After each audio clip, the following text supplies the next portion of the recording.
and gentlemen, how's it going? What's up, DAT fam? Welcome back to Tuesday night. Tuesday night being Tales of Ravnica. And you're here, you made it again. You made it for another fun storytelling with our show. Our show tonight is a D&D. Oh, we're bouncing all over the place. My apologies. Our show is a D&D anthology show which follows in the 10 guilds of the world of Ravnica, Ravnica being in one of the planes of existence in Magic the Gathering. And this week we got somebody else hopping up to the plate. As you can see right there, Adam Kahn is not tonight's DM because I'm going to be handing it over to Josh again. But I am still your host. Have no fear. I'm still here for all of you to get you all prepped and ready to go because Josh is going to be jumping us into the Guild of Secrecy and Deception, a guild of hidden shadows where new members are pulled off the streets and some just have to probably fight to survive. That's what I'm guessing. I know nothing about this guild. It's been such a secret. That's just what I've been hearing from other people.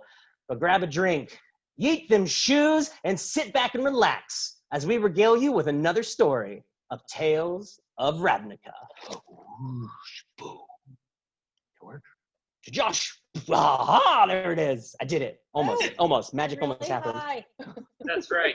Welcome back, everyone. Diana, you're she was really tall. Really tall. Really tall. I will be your DM for this evening, Josh Henry. I will be taking you through a journey on the darker side of Ravnica. You see, there are 10 guilds of Ravnica, but one of those guilds is not spoken of. It's the worst kept secret in Ravnica. House Demure. It is a guild of assassins, of vampires, of things that go bump in the night, things that will drink your mind and consume your nightmares, and sell them for information. Today, we are going to follow a group who is going to try to expose this secret guild to the world, even though everyone tells them that's not a good idea. They don't want to be found. If you find them, that's on you. So, today we are going to be following our group of ghost hunters, if you want to call them that, those trying to expose the secrets of House Demure to the masses of Ravnica, the giant city plane that we are residing in. Let's meet our ghost hunters. I believe we have the incomparable Caleb Wall down there in the red box. Caleb, do you want to go ahead and introduce yourself? I'm a young teenage boy named Jeb who roams the streets of Ravnica. Picking and selling whatever he can find on the streets. And you are trying to sell the secret of the House Demure, you poor, naive young boy.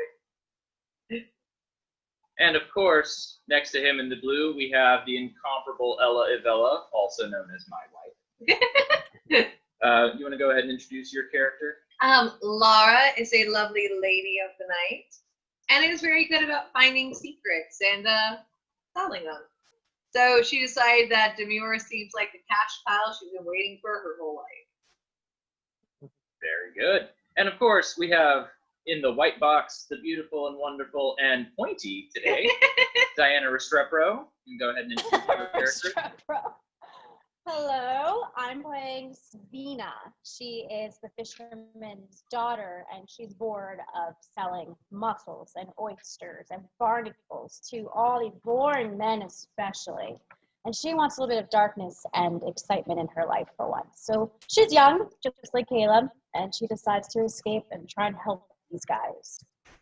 I've heard her cockles are the best. Oh, yes. Cockles and mussels alive. And, of course, the irreplaceable, the incomparable Adam Kahn in the green. Adam, go ahead and tell us a little bit about your character. Yeah, I'm going to be playing, his name is Talus Trendon. He's one of the local barkeeps around in town because he likes to hear about the secrets when everyone's sitting there drinking. But he's also uncle to that little Jeb fellow. his parents ran away, and I tried to get him to be a merchant and everything as well too, but he just doesn't want to step into the shop. Just your local barkeep likes to hang out and tell some stories, make some money off of maybe some stories that I've heard floating around out there. Well, you and House Demure have a lot in common. I mean, people tell their bartender all their secrets. Yeah, Accurate. they do. They Well, do. the four of you have convened with, you have your little network of little things that you share with each other, your little chat group that exists, talking about possible happenings, possible hangouts for House Demure. And those rumors that you have heard have brought you to Precinct 5. Now, I want to tell everyone watching, this is not going to be your average Dungeons & Dragons campaign. Think of this more like a choose-your-own adventure. In It's fact, rules. Okay. choices will be the main theme of the evening. Our beautiful players down here will have to make one of 4 choices. Beautiful. Those choices are, they can run or hide, they can investigate, they can take a physical action, punch, grab, pull the lever, wrong lever, and then, of course, last but not least, they can do absolutely nothing. But they have to come to these decisions together. If there is dissent, do nothing wins out. These are not your average D&D characters. I think you can see here by their levels, they are not even level 1. We're people.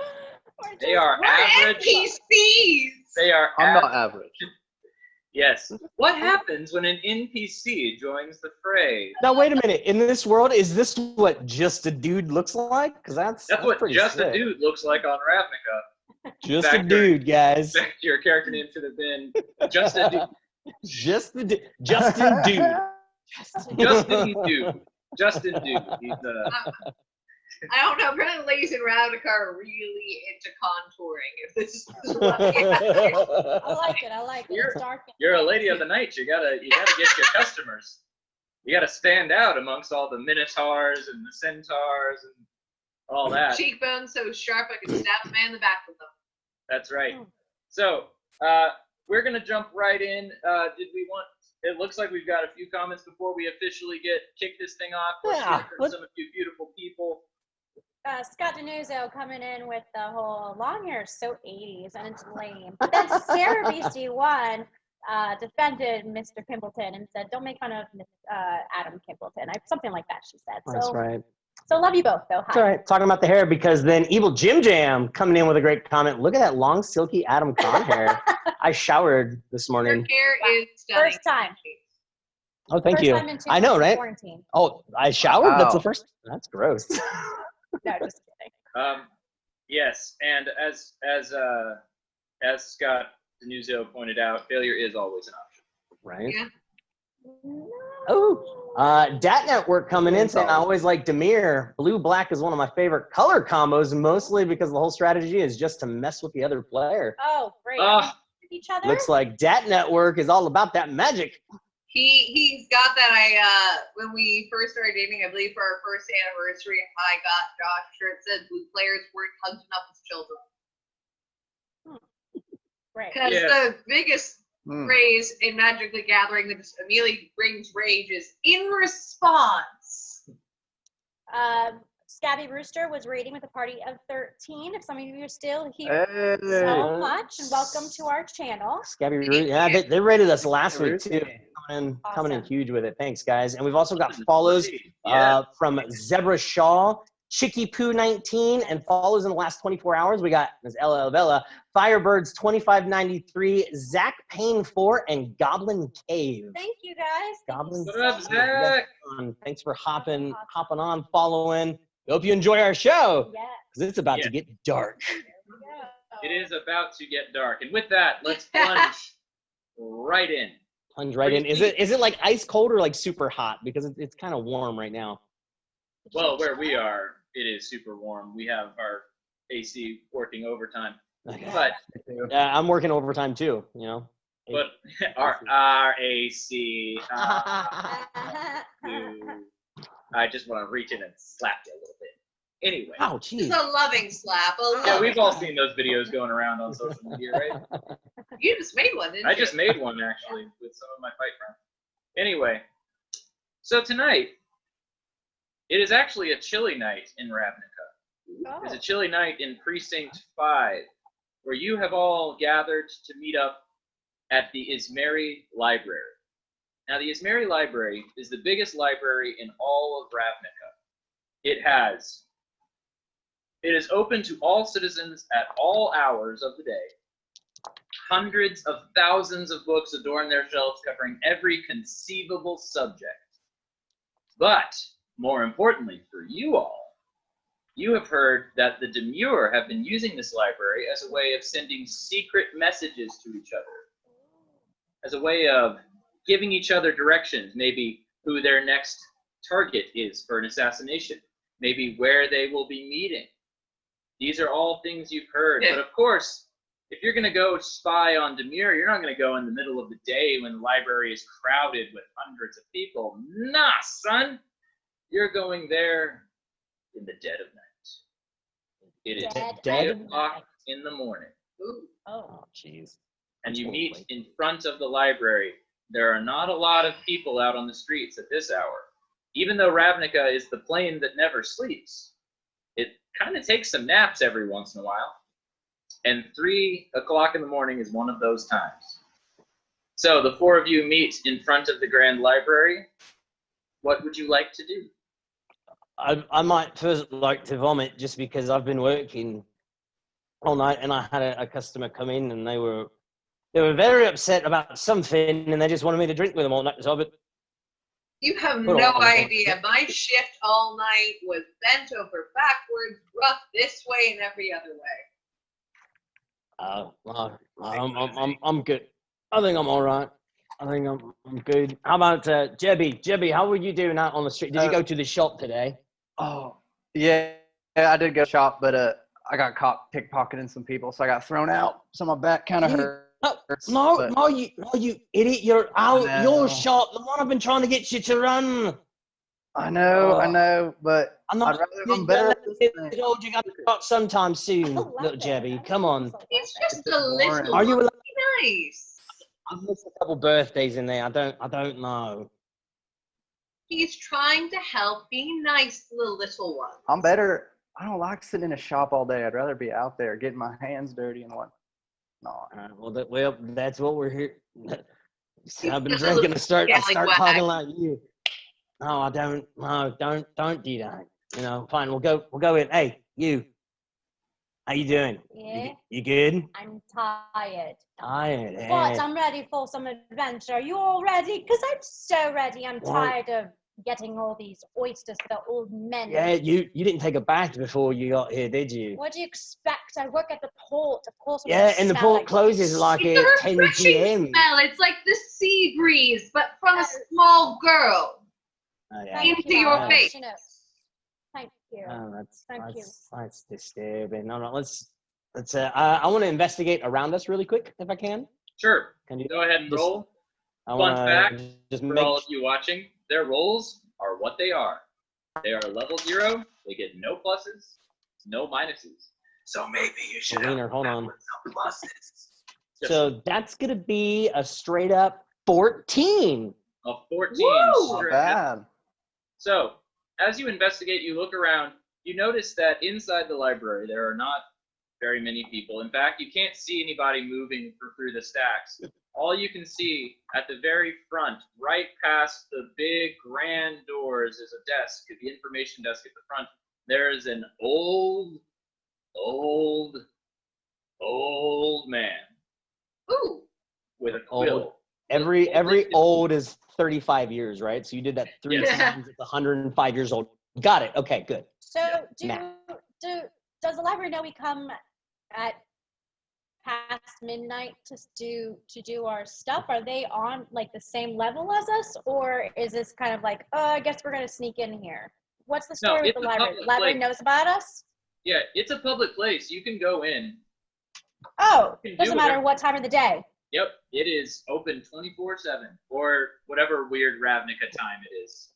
It's probably like 26.3 and 417, cause magic. I don't know, but for our purposes, they're open 24 hours a day. And we know that like the Demir groups tend to come in late at night, right?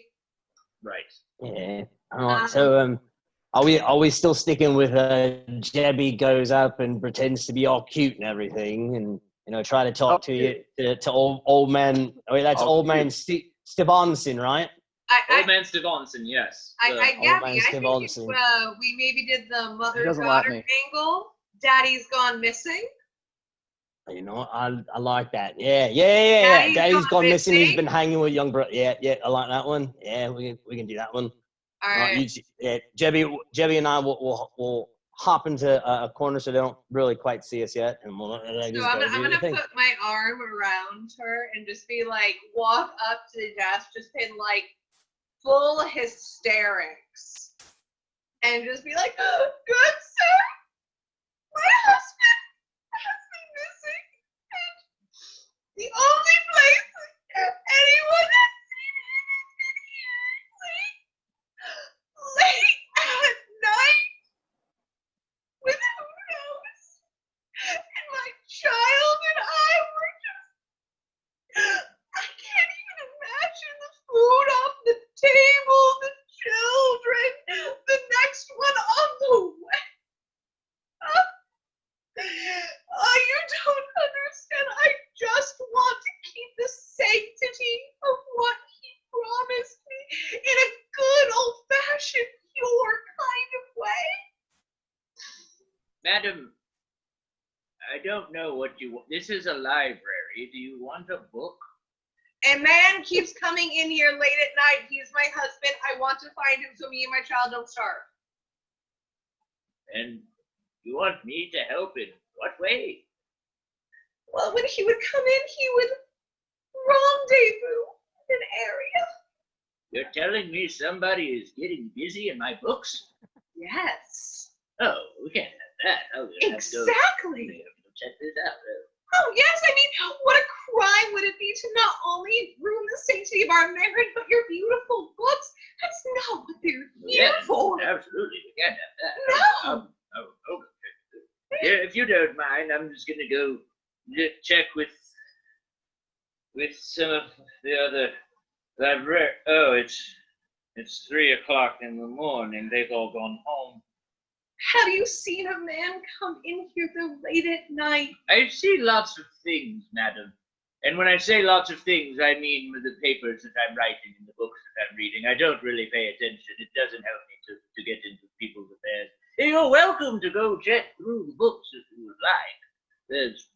There's volumes on marriage counseling. Sounds like you need that. And there's also books about divorce. Not very common, but if you want one, they're all in the back. You help yourself. I'm going to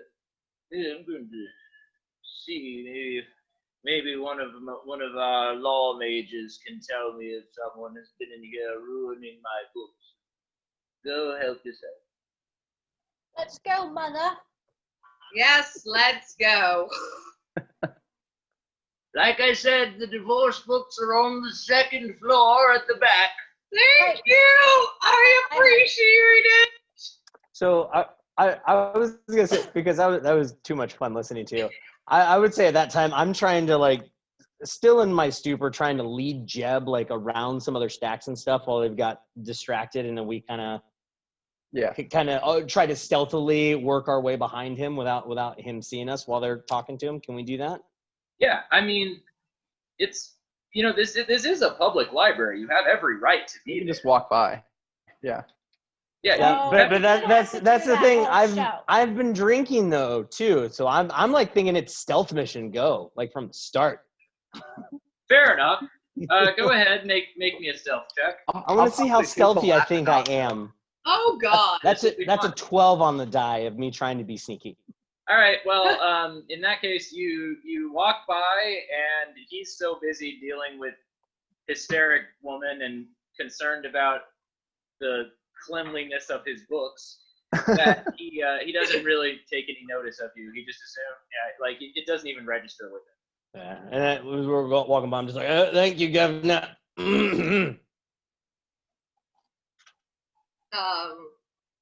So Caleb, I'm walking behind him like, like he doesn't know what his job is. I'm just kind of pulling my hair closer to like the front so he doesn't get like a full profile of me. I'm in this, guys. All right, so I'm tiptoeing.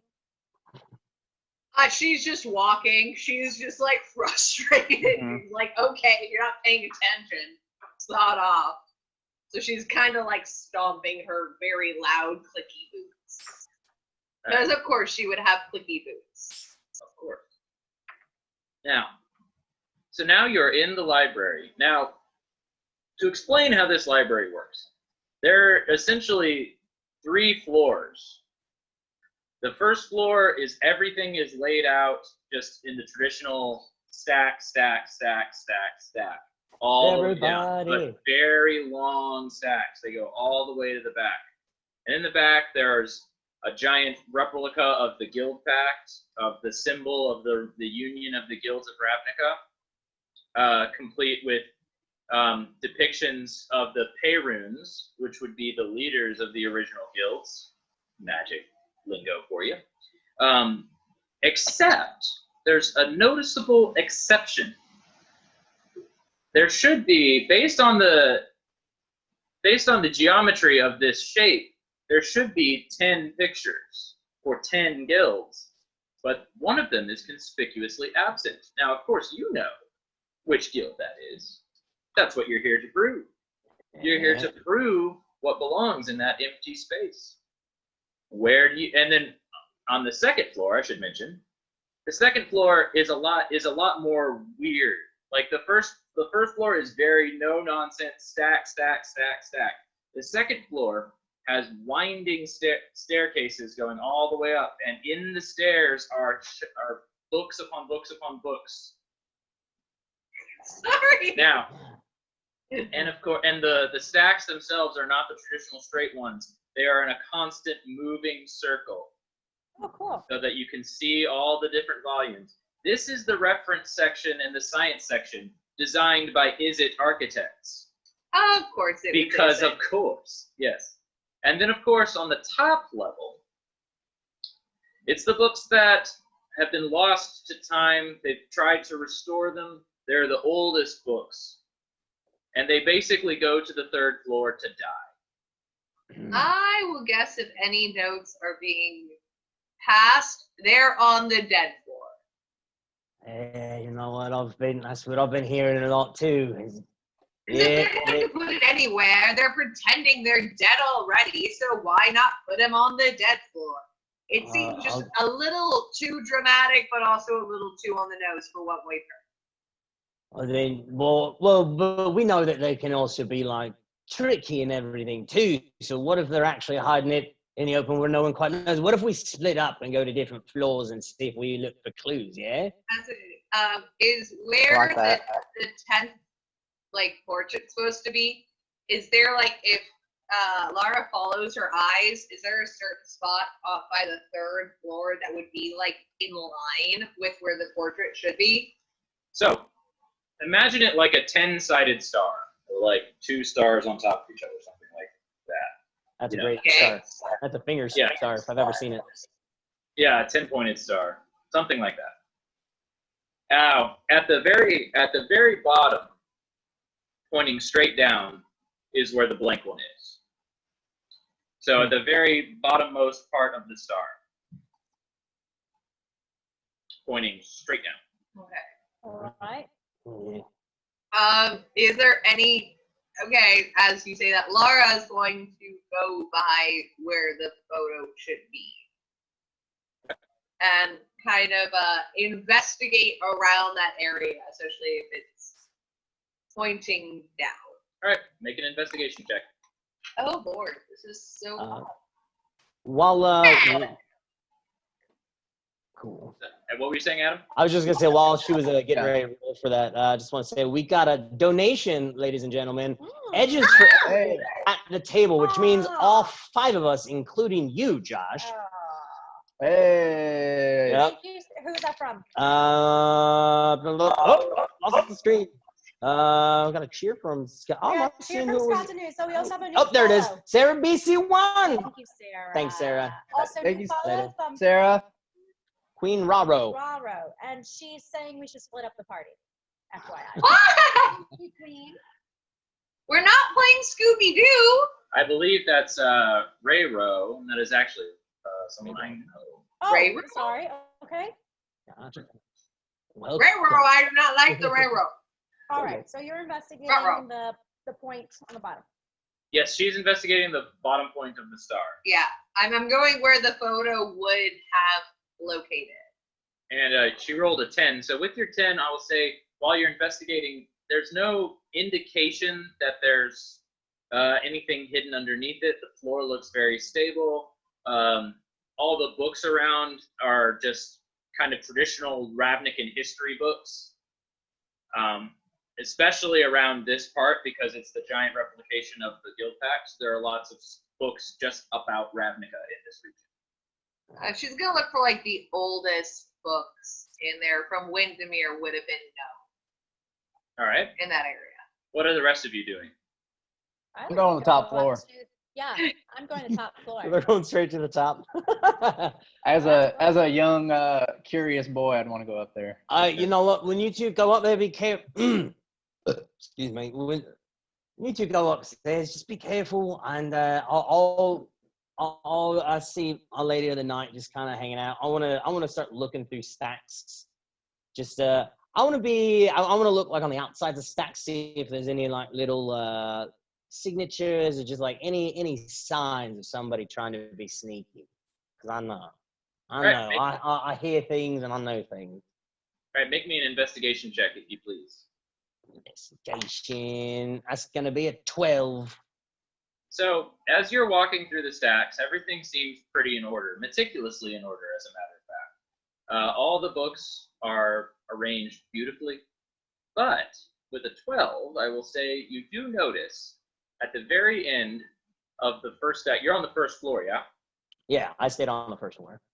At the very end of the very first stack, we'll say you started at the left, you're going all the way to the back, you see what looks like a glowing piece of blue coming from one of the books. Like a slight glowing blue light coming from one of the books. I'm gonna walk over and look at it. Go towards the light. Yeah. The title towards that light. The title of the book you found is called Eyes Everywhere. Not on the Oh, this is Josh. All right. I want to look around. I want to look around, see if anybody's around me, really quick, before I take a peek into it. Sure.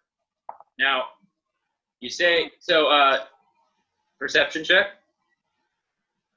What'd you get? Oh, yeah. You don't notice. You don't notice nothing. I'm engrossed in this shiny blue. You are light so You are so focused on this book, and since you rolled the nat one, unfortunately, you're gonna roll a disadvantage on your next roll. Oh, gross. Yeah, so I'm engrossed in this book, and I want to open it to where I think that the page is going. Right. As you pull out the book, do me a favor, make a dex save. Oh, what? Already? As you pull out the book, make a dex save. 10. All right. And you rolled that disadvantage? 10 on that die too, so double 10. All right. So I don't get to double it. Since it's early in the game, luckily the saves aren't very hard yet. But yes, as you, I didn't get that more meaner DM title. As you pull out that book, the bookshelf itself starts to kind of rumble a bit, and you hear the bookshelf behind you rumbling a little bit, and suddenly they start sliding together. You manage. You at the very last second, you managed to jump. Luckily, you were at the end of the stack, so you're able to jump out, roll out of the way, and those bookshelves slap together and then slowly spread back apart. But I have the book in my hand. You have the book in your hand. And are not squish it.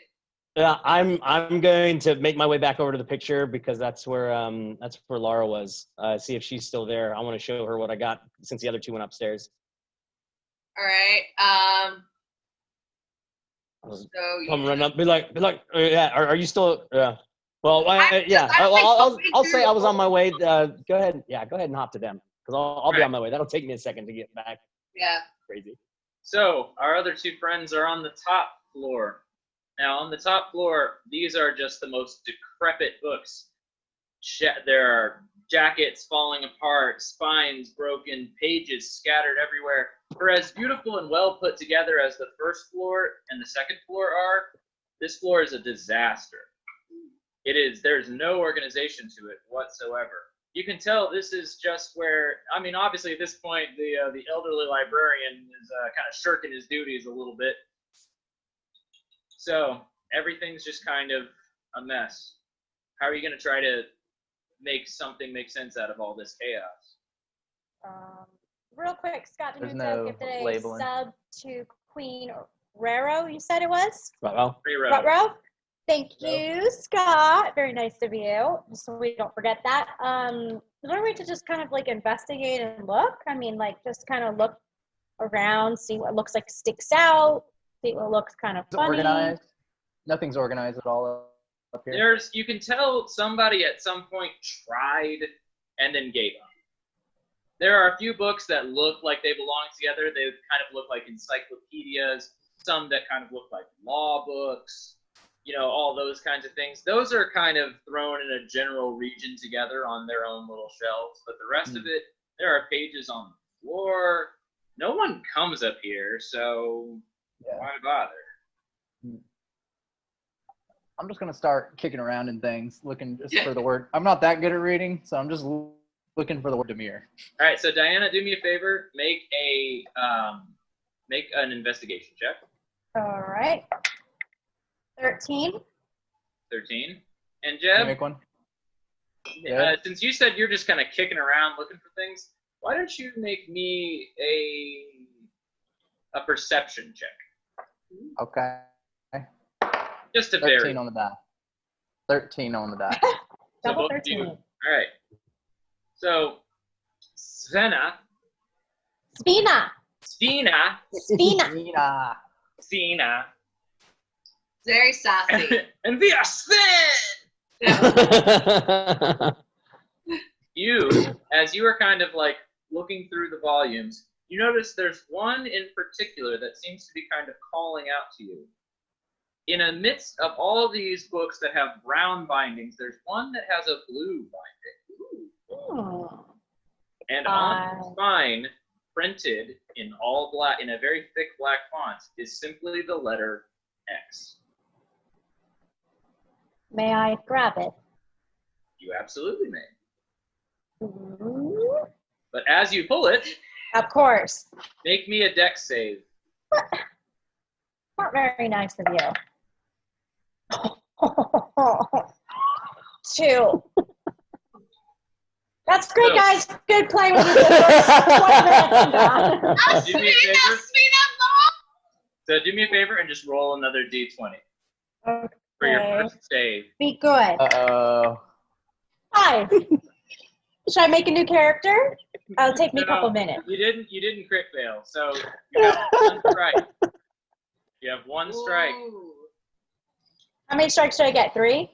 You get 3 strikes. It's tradition. It's the same as a regular death save. It's just the situation is way different. Okay. So, 11. as you pull 0. the bookshelf falls on you. Oh. Ah. Basically, and it was like as soon as the book leaves, you hear this click, and the bookshelf springs forward and smacks you down, hitting you down to the ground. Great. Am I alive still or barely alive? You are alive, but if you fail 2 more times, Oh my God, stop. Can I run over and help? Jeb, I need I have help. to. Lift it. Now I get why nobody comes up here. Both of you make a strength check to see if you can get this thing off of her. I rolled a Okay, 17. 16. 17. Okay, good. Yes! So, with all the force you both can muster, you manage to lift it up enough where you're able to slide out from under it, Oh, grasping Oh this book oh. with a death grip. You almost died. Don't let go of the book. I'm not. Oh, man. I got it. Okay. I step away from this area and I look at Jeb and I go, Jeb, I think I found something. Can I read? Okay. So I open it up. You can open it up. It is in a language that you cannot understand. Of course. It is written in a strange kind of Oh, cipher. Jeb's on this side. However, do me a favor. Roll me another investigation check on just the book. Me too. Both Good. of you. Yes, both of you. Ooh. Oh my god. I I rolled might a have to 5. make a new character. I wrote a 4. So you can't seem to make anything out of about the book, but obviously it's important. So Great. I say, we should bring this downstairs and show them. Maybe one of them can read. Yeah, I don't know. apparently I can't read this crap. Let's go. I can't read in general, so I'm feeling real stressed out here. why did they bring you to a library? Thought it would be a good idea. It's just to learn. Now, it's around, as you pick up the book and you start making your way towards the staircase, all of a sudden you hear this kind of whoosh sound, like a strong breeze. There are no open windows. Did you feel that? Yeah, now I'm cold. That's usually Can I a ghost. investigate the breeze? You can, I would say make a Where it perception came check from? to see if Yeah. you can see where it came from. I rolled 6. You rolled what? A 6. Nah, it's weird, but this breeze, it doesn't feel cold, and it doesn't necessarily feel warm. It's a very neutral temperature. Meanwhile, on the first floor, I come over just panting. I think Laura has just proceeded to now be pissed off, so she's just tossing books. no, I'm not. I don't know where Laura. Hold on a minute. So I found this him, one. In him. In. Exhale. Sorry. Yeah, so I found this book, and look, it's glowing. It's glowing, and look what the title said. What did the title say? It was all eyes, or eyes everywhere. on all eyes everywhere. that's And then I pull this off the shelf, and then the two shelves they just try to smush me, and it's insane. It's crazy. It's something. I think we're on to something. I definitely think that we're on to something. For Well, sure. normally, if you get close to them, they try to murder you. So that would be very helpful that you grab the book. Now let me see. Yeah. I'm right. Yeah, I didn't open it. I didn't open it yet at all. Laura's gonna open up the book. Make an investigation check to see if you can. 12. That's actually enough. Okay. So It's very weird to be like, I keep looking towards the sheet and there's no sheet. I know. Wait, 12 plus. there's sheets? we don't need no stinking Ballpark sheets. table. So you open the book, and it all looks a little bit like gibberish until Ooh. you come upon one part that seems to be written in common, Okay. and it says, "Your ignorance." The book called you ignorant. Ooh, they're having fun playing with us. This is obviously on the right track because only Xavier would write an entire book in code to only write one phrase to be like, you're a moron. Well, but do you think? Wait. Theory coming through. Do you think that maybe they knew that we're onto them, and then they're setting these traps for us? And no. You know how to read. Yeah, I take a look at it. Can I read that common phrase, Josh? Now that she's found it, yes. I want to make sure I can still read it though. with a 10. So yeah, I can make out You can common. you can read. Well, I'm trying to see if the whole like you. your ignorance phrase was like if you can't read, you can make it out. Like doing something where only those the lowest intelligence can read the book somehow. We're good. It seems like a Demir thing they do. Yeah. Have you seen the two kids, two little ones? They went upstairs. They come down yet? No, I just saw them go upstairs. I kind of stopped paying attention after she had worked with Rob, but we could probably go try to find them at this point. Yeah. I think we'll head over and see if we can run up and find them for sure. I just grab her and I'm just like, all right, we're on to something, kids. Yes, we'll find the children. Trust me, I don't think they're going to die in the library. Worst thing they'll do is learn something. Not in the library. I know, but she doesn't know that. All right, so you guys are making your way towards the stairs to go up to the second floor? Yeah. And you guys are making your way grab them. down to the second floor? Yes. Okay. Okay. I'll say y'all will meet right at the bottom of the staircase from the third floor down. So, and you're coming up to the second floor. So you meet kind of on a landing on the second floor. All right. Oh, you look a little flushed. Are you okay, child? I had a bookcase fall on me, and thank God Jeb was there to help me lift it. And then, I don't know, I think there's a ghost in here. I take back that whole library not killing them phrase. Yeah, you said you got squished by a bookcase. I almost got like smushed like together. I would have been like papered. See? There's something trying to kill us in here. They don't want us to find out what it is. But look, I found a book. We found a book too. Apparently, I can't read it. Can one of you read it? This is our book. Ours is tinier. It's a palm book. We'll switch. You read mine. I read yours. All right. Do me a favor, Adam. Make an investigation check. Okay. 14. I can read that book better. Maybe. Now, you scroll through the book and it looks like gibberish until you come to a final little phrase that says, "Speak this into the empty place."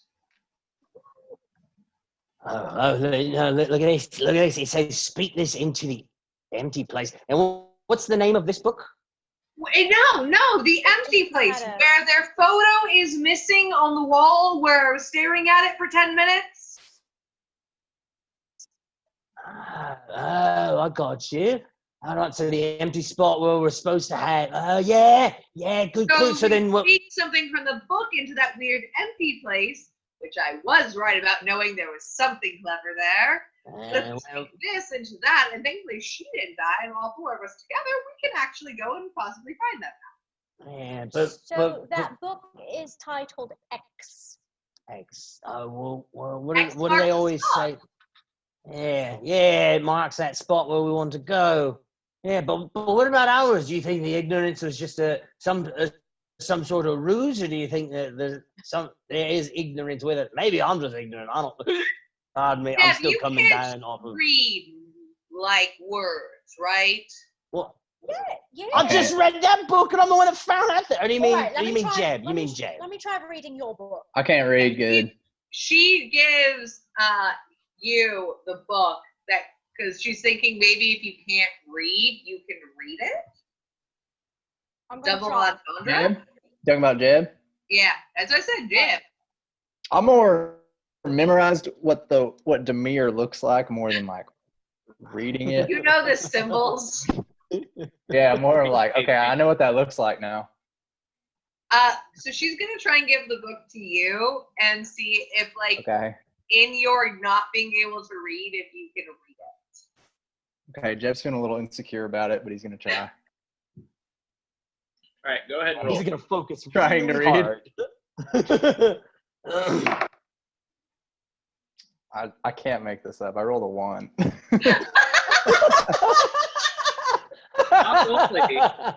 Not only not read it, looking at it makes your brain hurt.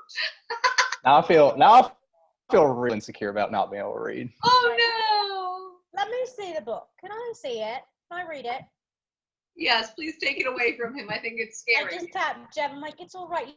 You saved me. I'm going to save you now. Let's see. Okay. May I roll, Josh? Yes, you may roll. Roll that investigation check. 10. 10. So, since you are looking at something they've already found, and you're looking into your ignorance book, you noted something that Laura did not. Ooh. Okay. There are 3 dots after the word ignorance, almost as if to indicate there is more to this saying. So, your ignorance, there's more to this, you know. Did you see that? Well, Keep going. See if there's another phrase that you can pick out. Is there another phrase I can pick out? No, you won't be able to pick out anything else, but you have your ignorance, ... and speak this into the empty place. Are we by the last painting? No, you're on the 2nd floor, remember? As that happens, Laura is going to get the idea and quickly, literally, pulls off screen real quick, going towards the painting. All right. So she has to run and grab our food. That's 2 hours late. So I think that's a great time for a comment break. What do you guys think? Sure, we can have comments. yeah, we could jump into the comments really quick.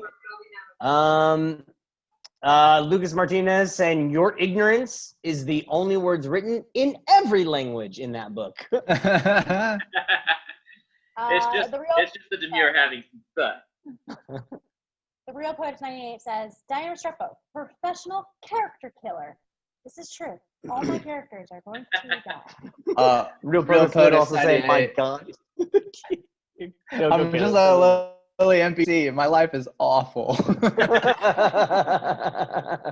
Well, it reminds me, Adam, do you remember when we were shooting the promo stuff for the channel, and me and Pugs were talking as the NPCs? Oh yeah, it was you, Pugs, and Blake were all sitting there. I gotta post that. I'll talk to Ray about posting like that behind the scenes stuff. That was hysterical. So Aspie8675, hello Aspie, was saying, shh, some of us are trying to study. Oh, when we first got into the library, that's right. I saw that comment come up. That was great. Yeah. And then Crossbear was asking, how can Adam get the TPK if Adam is not DMing? And Real Poeta says, oh, Adam could still accomplish a TPK. And Lucas Martinez says, double agent. Wow. And the DAT network is out for us guys because they apparently put what they think is the box is 2 coffins trying to say that we're going to die. Penguin Witch Doctor. A merchant that cannot read, I'm going to his shop. He's a reluctant merchant. He doesn't know how much to charge for things. I just look at the size of the monies. I'm like, that's good. That looks like it costs 5 Xenos. And Lucas Martinez, you take 20 points of psychic damage. An idiot. And that's one of your death saves. One of your death saves is I don't think I have. read the book. Even I have 20 HP. Not one. The Real Poets 98 says, here lies the body of a Okay. fishy half-elf. Her life was concluded by a single bookshelf. Amen. She's back. Okay. All I right. We're exist. back. So who was Rutrow? Who do we know? Anyway, All right. let's jump back in. All right. Eat it later. So all right, so we'll start heading downstairs back to that place, and we'll speak. Laura ran down to the picture. Yes, very quickly. She has an idea. Well, I would follow. So, yeah, we'd all go down to the picture. I'm She's not assuming. particularly good about saying when she has an idea. It's all right. I almost died by myself. I don't want you to die by yourself. Because we got to be safe. We don't want to die. You know, we want to be careful. Now, so you run back to the guild pack symbol. All right. So assuming you're running straight towards the empty spot. Okay. What are you gonna do? I'm going to very accusingly say, "Your ignorance." Nothing happens. She kicks the wall. Did you say ... Hurt your foot. Ow.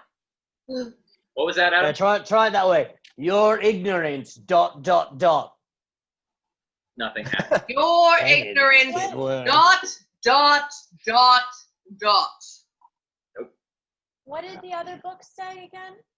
Speak this into the empty place. Okay.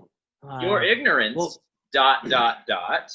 So I think we need. Speak this in Excuse me. empty place. I Speak think this. I think we need to keep investigating. we didn't look anywhere on the second floor, did we? No, I feel like whatever is Oh, trying to get us to say, they're trying to hide in different books. So let's go to the second floor and see what we can find. Oh, no, good idea. I like that. So I go to the Is second the floor. are we on the first floor? Yeah. We were Yeah, going we back down to went the first. floor. Laura realizes that makes sense, kicks the wall one more time, then follows the small child. Your foot hurts more now. That's all. -1 to your death saves. You hurt your foot. Oh, no! You have a Oh, sprained you're not ankle. going to You're- need any help from me later.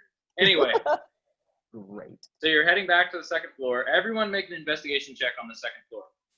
Investigation. Wow, 10 Hey! is a number. 17. 17. 19! Laura is 18. very, What'd very you get? frustrated. 10. 10. Another 10. Yeah, lost 10. All right, so I will say with the 19 from Laura, as you run up the stairs, you're on a mission. You're gonna find this book, like whatever the cost may be. And as you finally kind of search through the catacombs, you're looking for something to kind of give away any indication of a book like the other ones did, and you finally find a gold book. Ooh. And this gold book is labeled Dusk Mantle. Does Laura have any thread or anything on her? What do you Or- mean? She wants to tie something to the book, remove herself from the area, and pull it because she doesn't trust just trying to pull that book. Okay. You can also let the other people know what you found. Hey, do any of you have something we could use to pull this? Because apparently when you pull out books, you get squished and you almost get squashed. Let me see my character sheet. Blank. No, I could- saw something in the bottom right. I could pull out some threads of my hair, tie it together, and you could use that. I mean, it's long. Yeah. Can I tie his hair together like a beautiful Rapunzel strand? I'll allow it. I pull out 3 of them. I'm gonna- Song as I'm braiding his hair strands to pull them out. Are the books like the shelves two-sided like a regular library? So remember, this one's a little bit more complicated because these books Oh, are it's a circular. spinning around. So if you're going to tie something to this book, Oh, you're they're gonna have to do it. continuously spinning? Yeah. Yeah, these are revolving bookshelves. All right, we Right. just need to Yeah, grab you know what, Jeb, you know what? I'll do You're it. fast. I think, yeah, you Do can it. you I'm can do it. scared. I'm just going to If he step wants to back go a little for it, bit. go for it. I'm just saying I'm not grabbing out the book without a backup. All right, on the count of 3. We'll count you all. Wait for it to All come back Here around. we go, waiting. Wait for it. Wait for it. And 1, 2, 3. Oh. What do I roll? As you grab the Stuck. book, nothing happens. oh, Oh, You grab But I'm like holding tense like something Whatever. is. that was fun. Flavor text. Fun. But Laura's Are you like good? looking around, Jet- I think I got it. for Jet, something yeah, to you do. all right? I got it. hey, real quick, I got- guys, we're being I'm too rated fast. by. Hey. I think that's GM Table, another raid. Yes. GM table, Yes, yeah. GM Table. Welcome, Thank you. raid. Thank you. Protect the stream. Welcome Welcome. to the channel. Welcome to Tales of Ravnica. It's a 5e D&D set in the world of Magic the Gathering. Crazy fun, good times. We are in a library right We now. are definitely investigating having some the library. Perfect. I want to, The Uh, books I want are to- attacking us. I also wanted to address one comment really quick from Queen Rero. Does anyone speak a language other than Common? Just our half-elf. She speaks Elvish. She's the only one. The rest Great. are common as We're dishwater. just Cool. dudes. We're people. Hey, We're just I am not as Group of common as dudes. dishwater.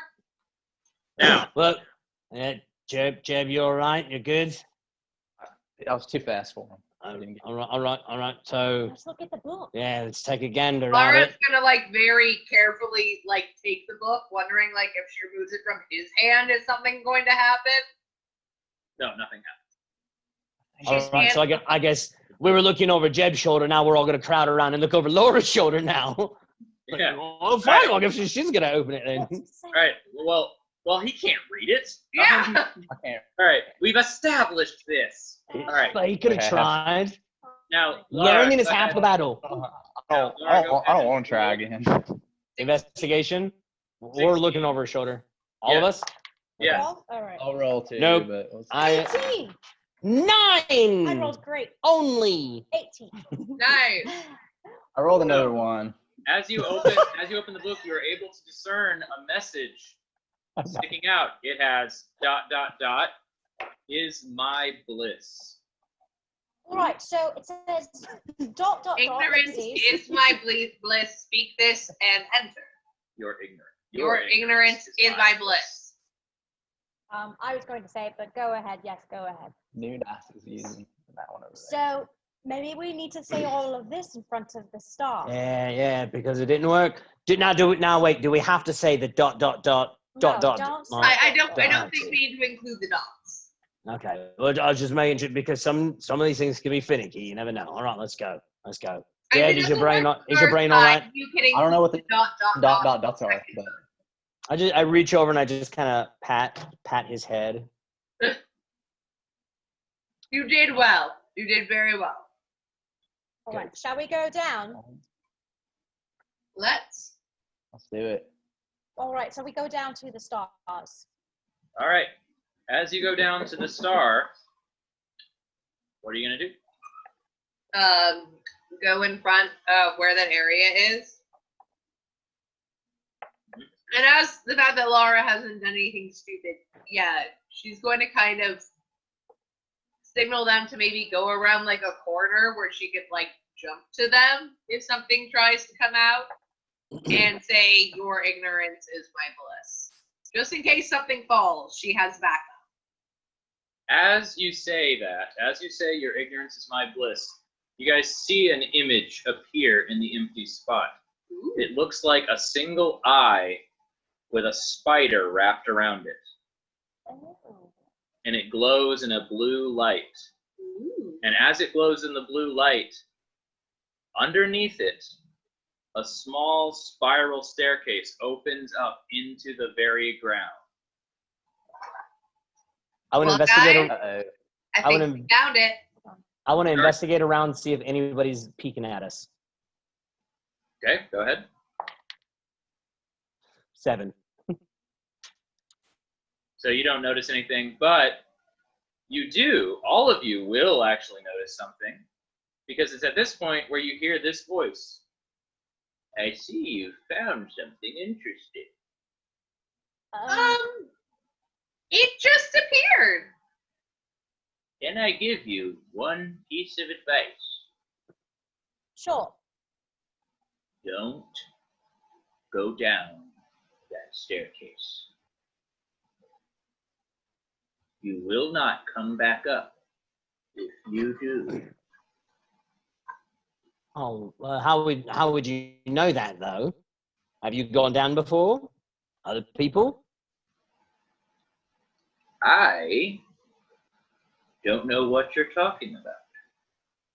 He turns around and walks back down the stacks. Ooh. Down the stairs? Down the stacks, back towards the Down the front. stairs. That's a smart. Place your informant as the librarian. Good I'll, call. I'm look at the group and go, hey, you think he'll teach me how to read sometime? Maybe, but he's telling us not to go down. But this is what we came here for, though, right? This is the adventure. This is the knowledge. I mean, this is what we came to find out. Yes, we Exactly. all came Yeah. for this one goal of us to sit here and bring all this to light. It's what we're here for, right? Yeah, but Exactly. his little speech freaked me out a little bit. I'm not gonna lie. Oh, he's probably somebody who's just trying to scare us off, like a gargoyle outside of a church. Can I go back to the librarian and ask him Gargoyle? a Sure. question?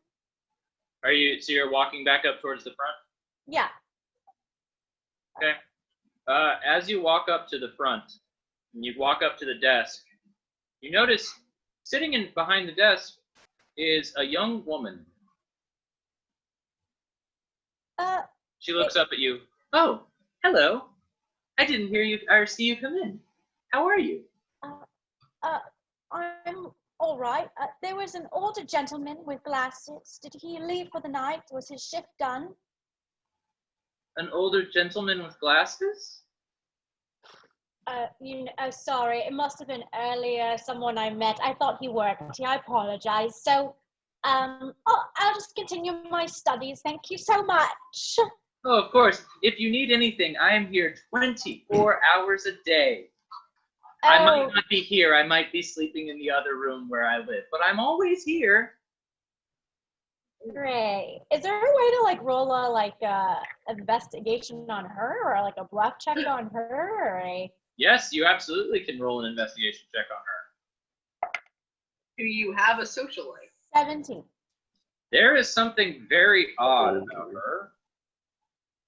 It could be her face the tics in her face don't seem natural. It feels like it's being put on. Like she's trying to look and sound a certain way.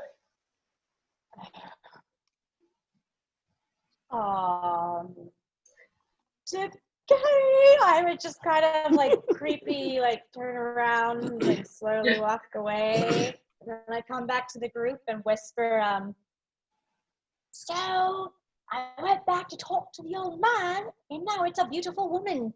And I think someone's controlling her. Like someone put a face mask on her. Like something is really off here, and someone doesn't want us to find this. Well, I mean, technically we found it, and they're just not wanting us to go down. But wait, you're saying it was a girl? So the man took like a spell of some sort? or like he actually had her face on his. What would I have known, Josh? Do I think it's like... All you could tell was that there was something very weird about her, and her facial tics were very not natural. Her facial tics, you said? Yeah, like when she smiled, the lips didn't quite cooperate all the way.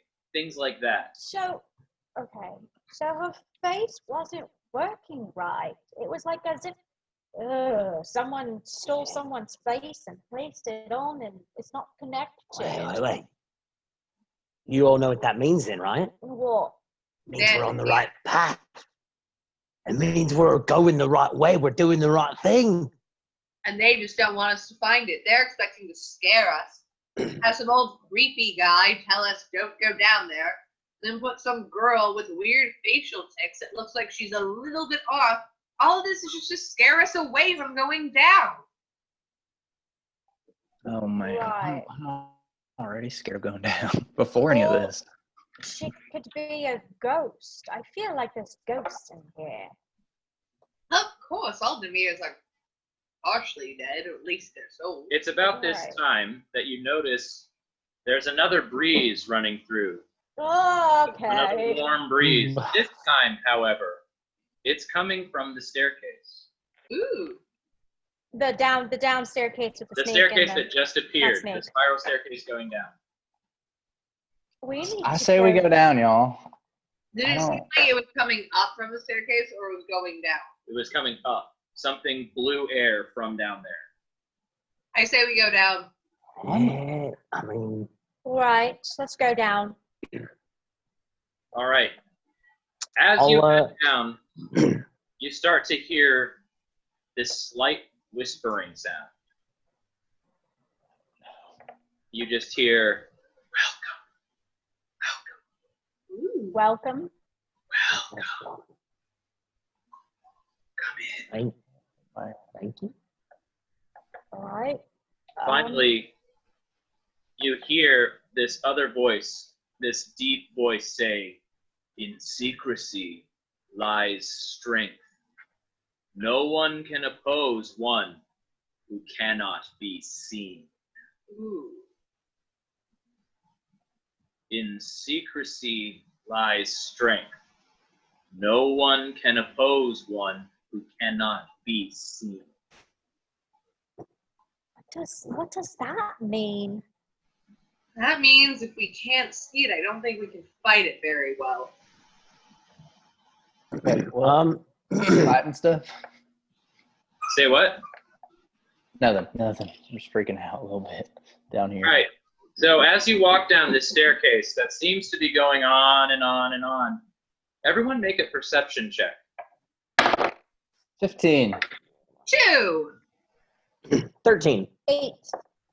So, Jeff, you notice that as you're walking down this spiral staircase, these tiny little blue glimmers start appearing on the wall all around you. They kind of look like that symbol that appeared where the blank space was. The eye with the spider around it. It's almost as if there are eyes everywhere. Bit. Creepy. The rest of you can't quite, with your rolls, you can't quite distinguish what these blue lights are. Jeb's the only one that can tell that that's what they are. That same symbol you saw. Oh, man. Now he's more freaked out.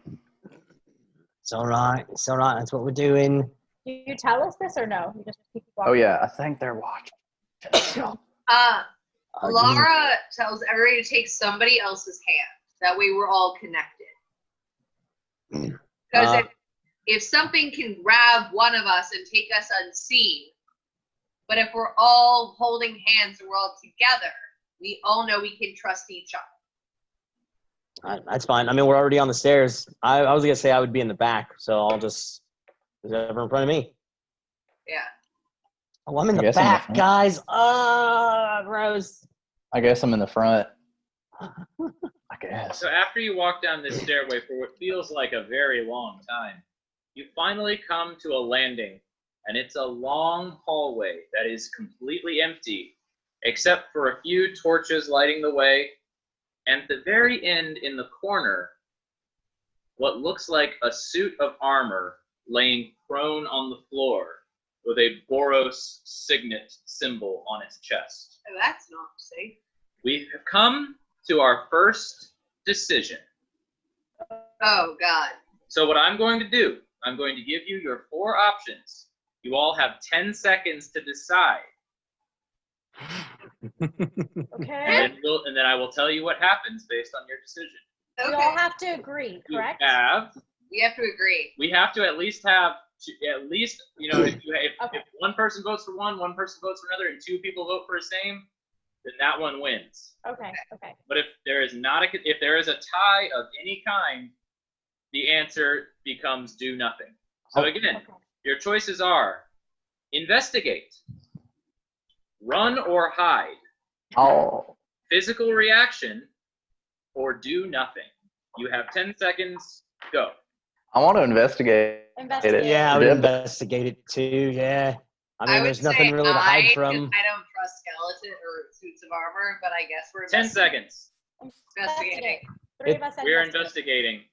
So you walk up to the suit of armor at the very end of the hallway, and who's leading the charge in the investigation? It's Jeb. Or who's I guess leading I the am. investigation? Or who's leading down the stairs? So I'm leading you have to go down this hallway to keep going. You got to pass by the suit of armor, but as you're walking by, your choices were those 4 things. I'll take lead on this one.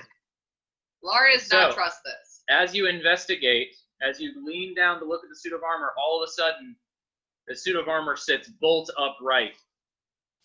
And it removes a giant sword from its belt, and it takes a giant swing at Jeb. Jeb, make a dex save. Oh my God, no! Oh no, I rolled a 5. All right. Roll to see. Ah. Roll to see if you're dead. Just don't roll a 1. 17. What's that? 17. 17. All right. So he slashes at you, and he gets a good slice right across your belly. And as he takes that slice, you hear that same phrase: "In secrecy lies strength. No one can oppose one who cannot be seen." As soon as it says that, the suit of armor vanishes. It's just gone? It's just gone. Oh God. Got me. Got me. Jeb is eating. Walk Can over, I grab. try to like bandage Grab up at all or like help him? Make a medicine check. I brought my first Oh. aid kit with me. Well, you managed to like help him stop from bleeding all over the place. You kind of like do your best. You've got nothing with you, Yeah. so you do your best to keep him from bleeding out. We'll say you can like wrap part of his clothes around and tear off a sleeve, just something to stop the bleeding. I'm just trying to help the poor kid. He can't even read. I like He's this. being I like died this down here. shirt. All right, my friends, what do you do now? Yes, go forward is the only option. Yeah, but Jeb, are you all right? Are you okay? Oh, this is gonna scar real bad. I can tell. You know what? You Ladies you dig hang back. scars, Jeff. Ladies dig scars. Though. It's not the appropriate I guess time. that's good news. Not appropriate time to talk to him about that right now, Laura. But it's okay. We need to Right, keep who's going. the boy's spirits? We need to keep going. I like ladies. So you I'll walk, take the you walk lead. through the door at the end of this hallway, and as you do, you hear a sound behind you. And as you turn around and look, that spiral staircase shrivels back up. Ooh. You are stuck. And Oh. guess what, my friend? Okay. Now you have entered another hallway. This hallway has torches as well, but these torches glow with a blue light. You have 4 choices. You can investigate. You can run or hide. You can take a physical reaction, or you can do nothing. I'm gonna hide. 10 That's seconds, go. I That's might all try there to is. grab one of Hide. the torches. Investigate. Check out the Yeah, torches. And stop. What did everyone vote? Torches. Torches. Investigate. I said grab both me and I said grab a torch. And Jeb said, I wanted to hide. so that means grab physical reaction has it. As you reach up to grab one of the torches, that blue fire grows incredibly strong and knocks you both back. Both of you make a con save. Wait, Josh, do I have advantage on con saves? No, but you do have that lovely bonus that someone bought for us. Oh, Sure yes, do, we because mentioned. I'm using that edge That's on this got bad to boy. go. So am I, and I rolled a 15, so Gives me an 11.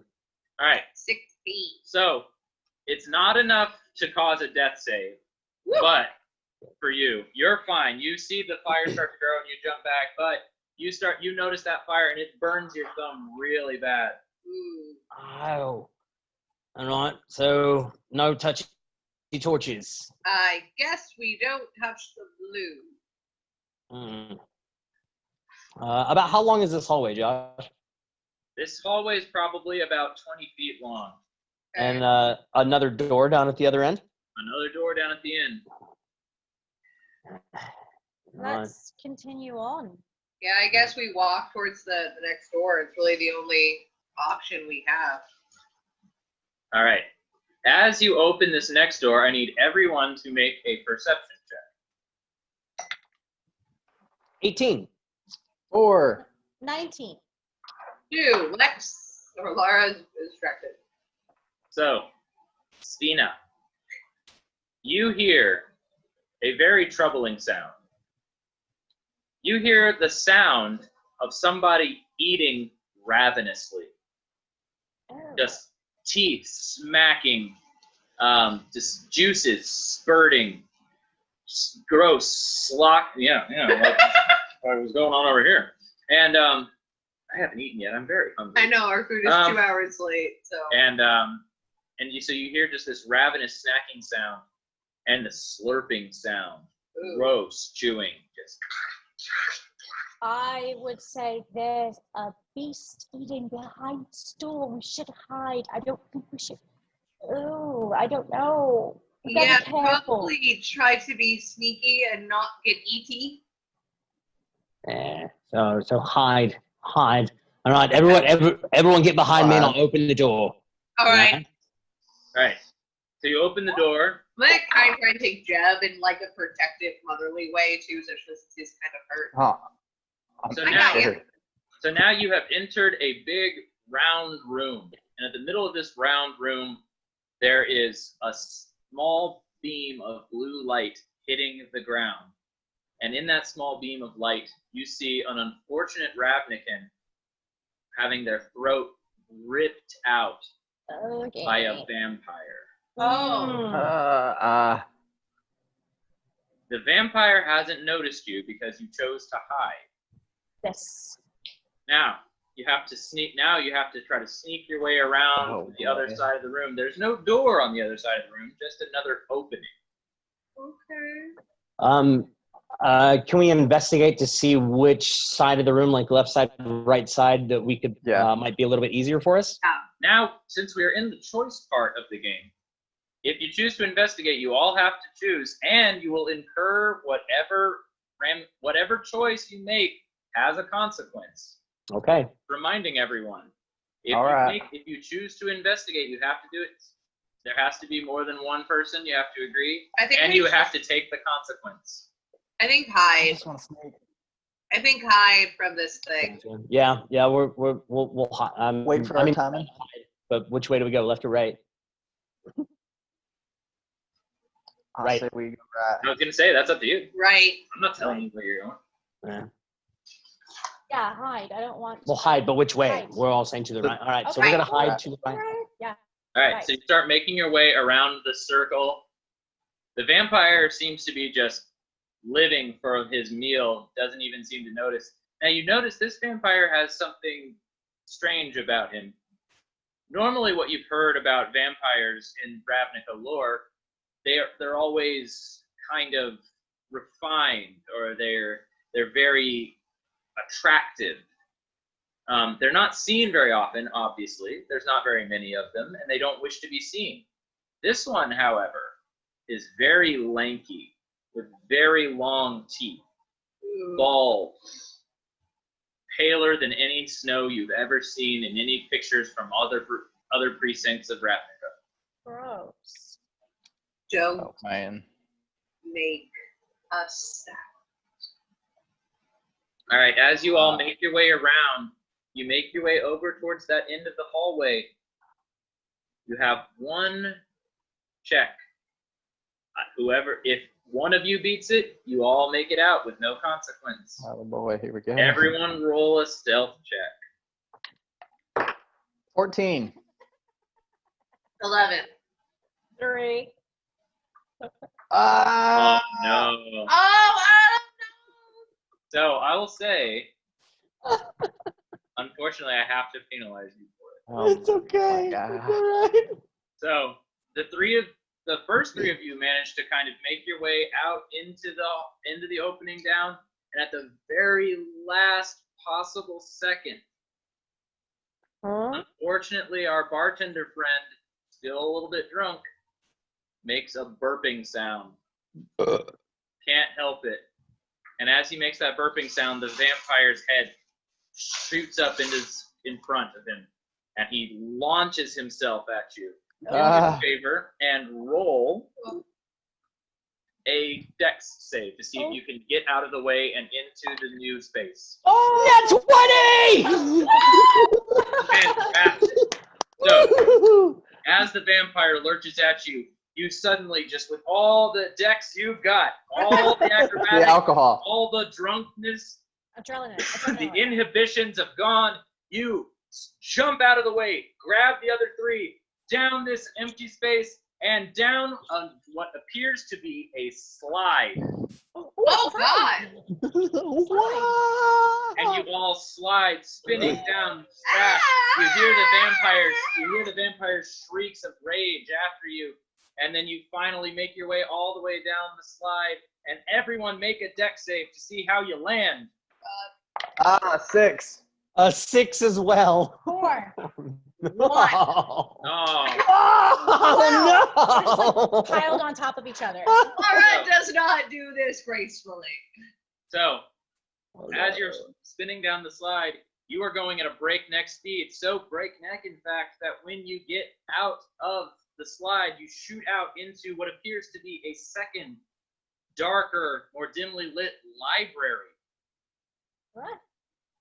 And this time, as you spiral out, you come careening face first towards a bookshelf. Oh. Roll to see if you die. All of us? Just Pam.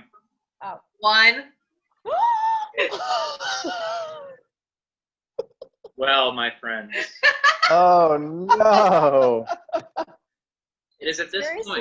point where Laura is careening down the slide so fast and so hard.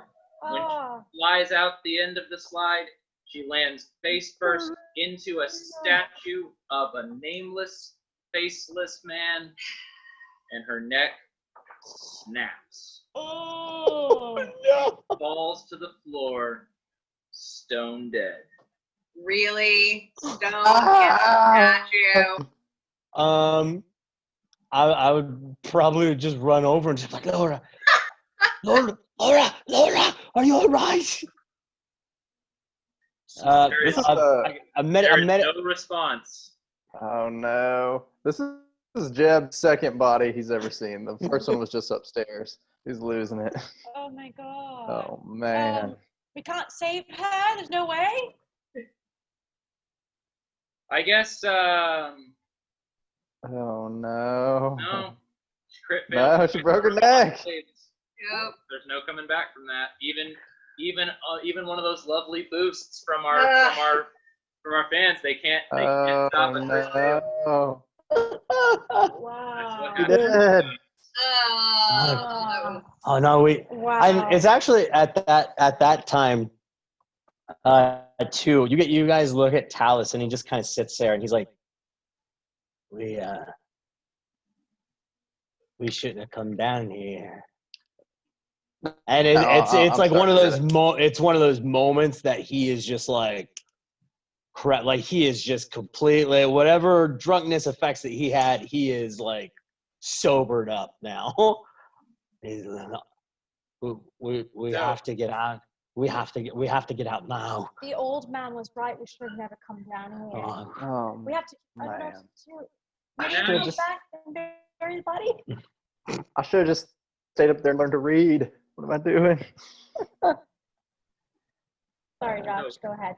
As I said, you had this horrible blow. You've lost a member of your party. She's laying on the floor. But you are in a new room, and that means you have a new choice to make. Do you investigate? Do you hide?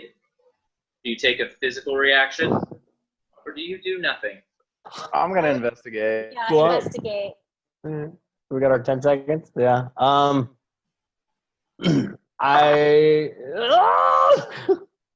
My reaction would be to look at. I'm gonna do a physical reaction and just like if she was wearing a necklace or something, I want to grab that and hold on to it. Okay. Yeah, that going doesn't physical factor reaction. in. That doesn't factor into the choices mechanic that I have you do. I thought like physical reaction of doing something like that if they want to go out. No, Okay, you can still role play. It's just when you enter a room or when I give you those choices, that's your time. Okay, cool. Yeah, I would. Investigation. Yes. All right. So you find yourselves walking around this new library. Now, this library is obviously it's not the same as the other one. It's much less grand.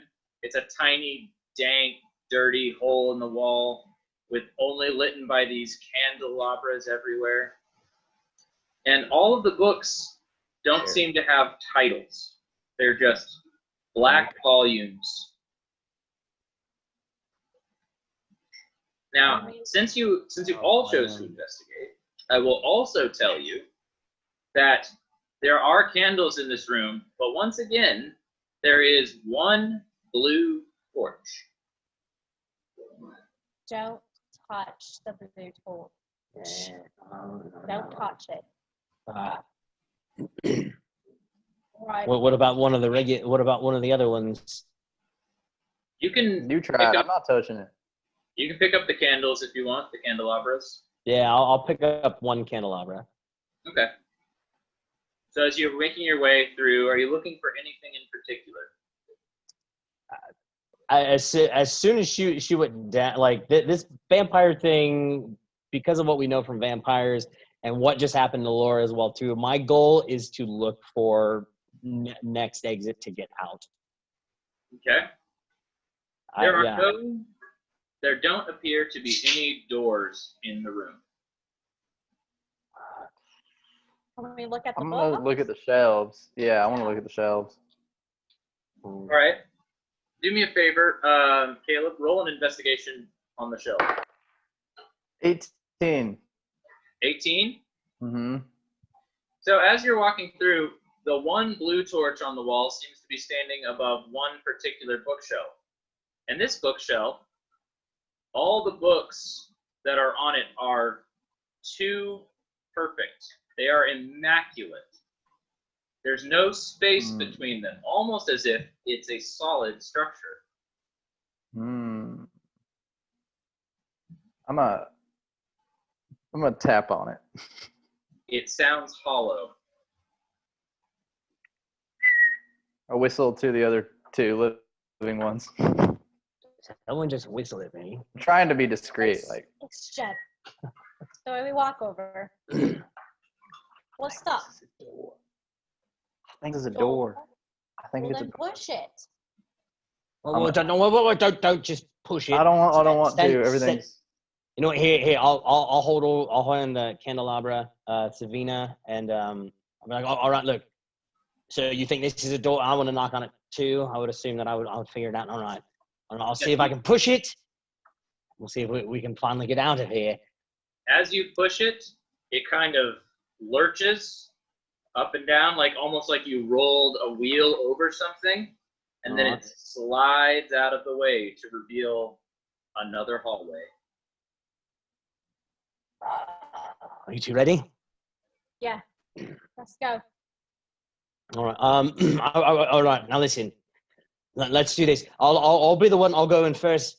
Svina, why don't you stay in between the two of us with the candelabra? Jeb, you just watch our back as we're going down these hallways. Yeah. You're gonna make me go in the back. Okay. Well, do you want to go up front? You're hurting right now. That's fine. No, it's okay. Okay, let's go.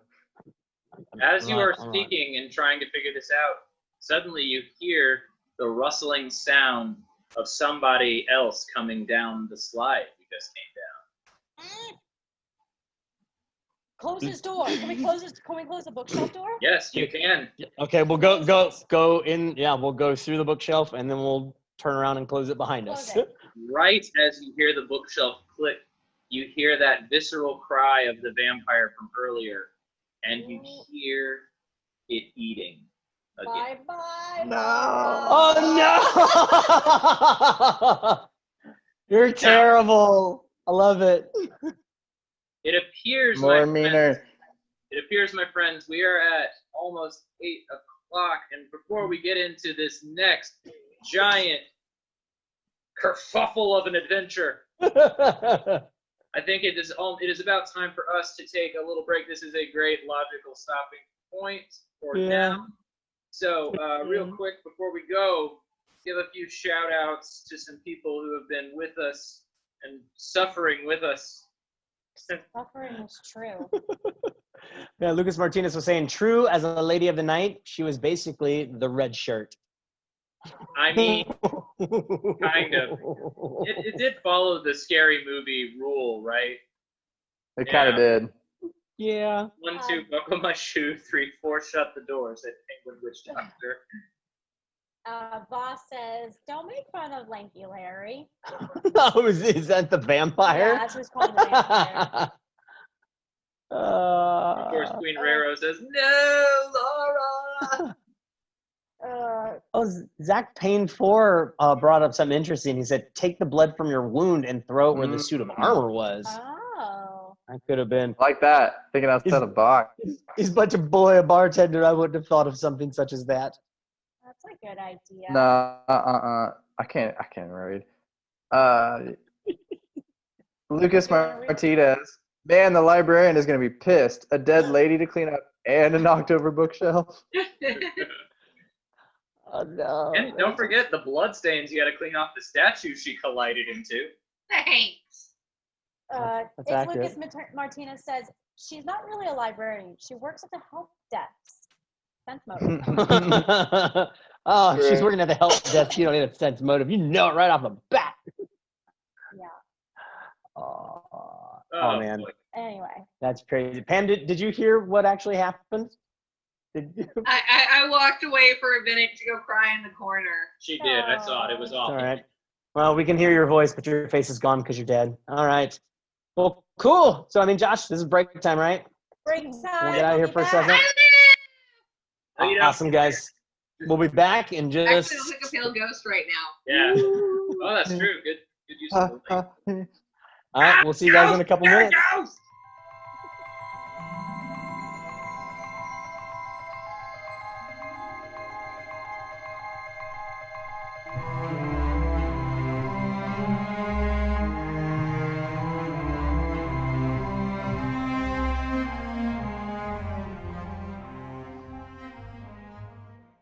Add the Sirenscape Online player to your virtual tabletop sessions for immersive sounds and epic music broadcast to your players in real time with seamless quality. The online player bridges any distance to bring your gaming group together. Get the Sirenscape Online player today at Sirenscape.com. Hey, it's Evil GM Jim Jam from Dragons and Things, hanging out outside today. Socially distant, but still outside. Why? Because it's just freaking beautiful. I wanted to do some GM prep for this coming Friday's episode of Dragons and Things. I thought, I've got to go outside. I just got to be out of the house, and so here I am. I also wanted to share with you maybe a couple of things that I do while I'm prepping games so you can kind of see the process of an episode coming together. So anyway, let's take a look at what I've got out here. I've got my setup here.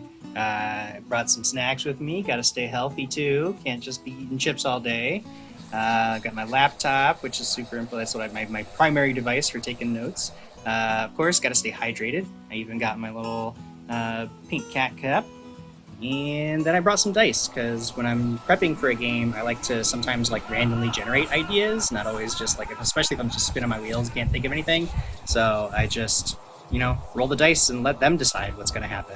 So that's all I've got for you today. Hopefully you'll join us for our episode of Dragons and Things. That's going to be Friday night, 6 p.m. Pacific on twitch.tv/the DAT Network. We play Pathfinder 2nd Edition. And as you can see, for me, it's all about connecting with friends and having fun and rolling dice. And so honestly, we just have a good time. And I hope to see you there.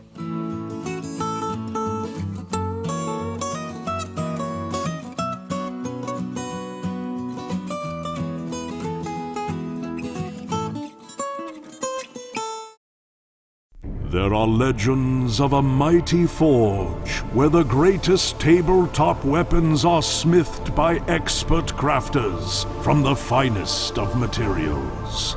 Only the strongest of adventurers may wield such relics. Weapons and armor forged from the strongest metals. Mystic foci for the forces of fate, carved from the finest stones. And unique treasures that cannot be found anywhere else in the realms. But beware, the forces of evil may find dark and powerful relics of their own in the online armory. Arm yourself with these gaming relics and equipment to take your tabletop adventures to exciting new dimensions. Go to NorseFoundry.com now to arm yourself with the finest weapons in the realms. This is Absalom Station. Please identify yourself. This is Detrate from the Scourge. We just fought a giant fire-breathing space whale, and now we're getting attacked by a shape-shifting fork. Over? This channel is for serious matters. Please keep prank calls to a minimum.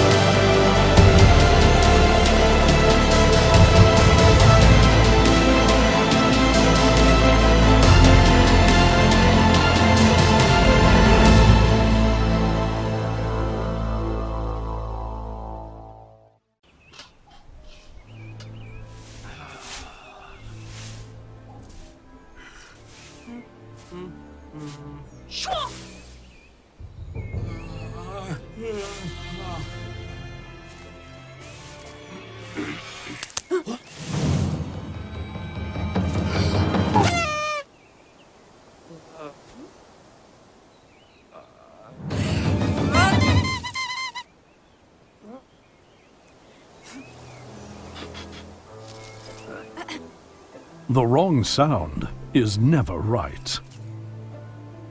Don't let the wrong sound ruin the moment at your gaming table. Sirenscape has dozens of sound sets designed by gamers for gamers that add the atmosphere you need for epic tabletop gaming. See? The right sound sounds right.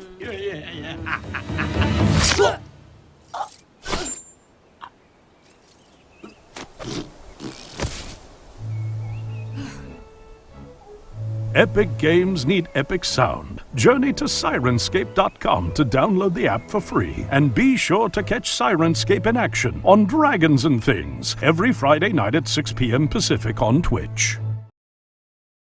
So I guess I'm a little worried about my players. They've just been acting a little strange. Now, don't get me wrong, I think it's great that they're invested in their characters.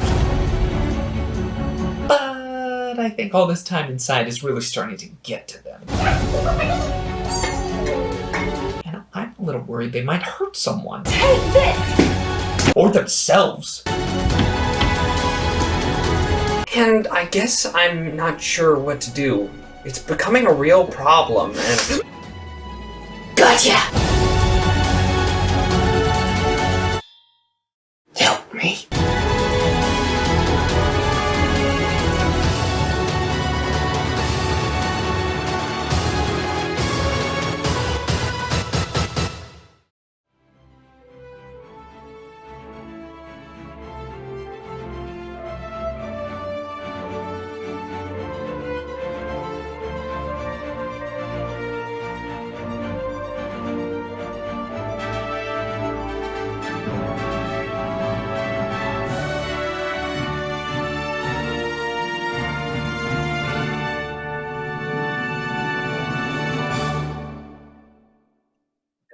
Haha!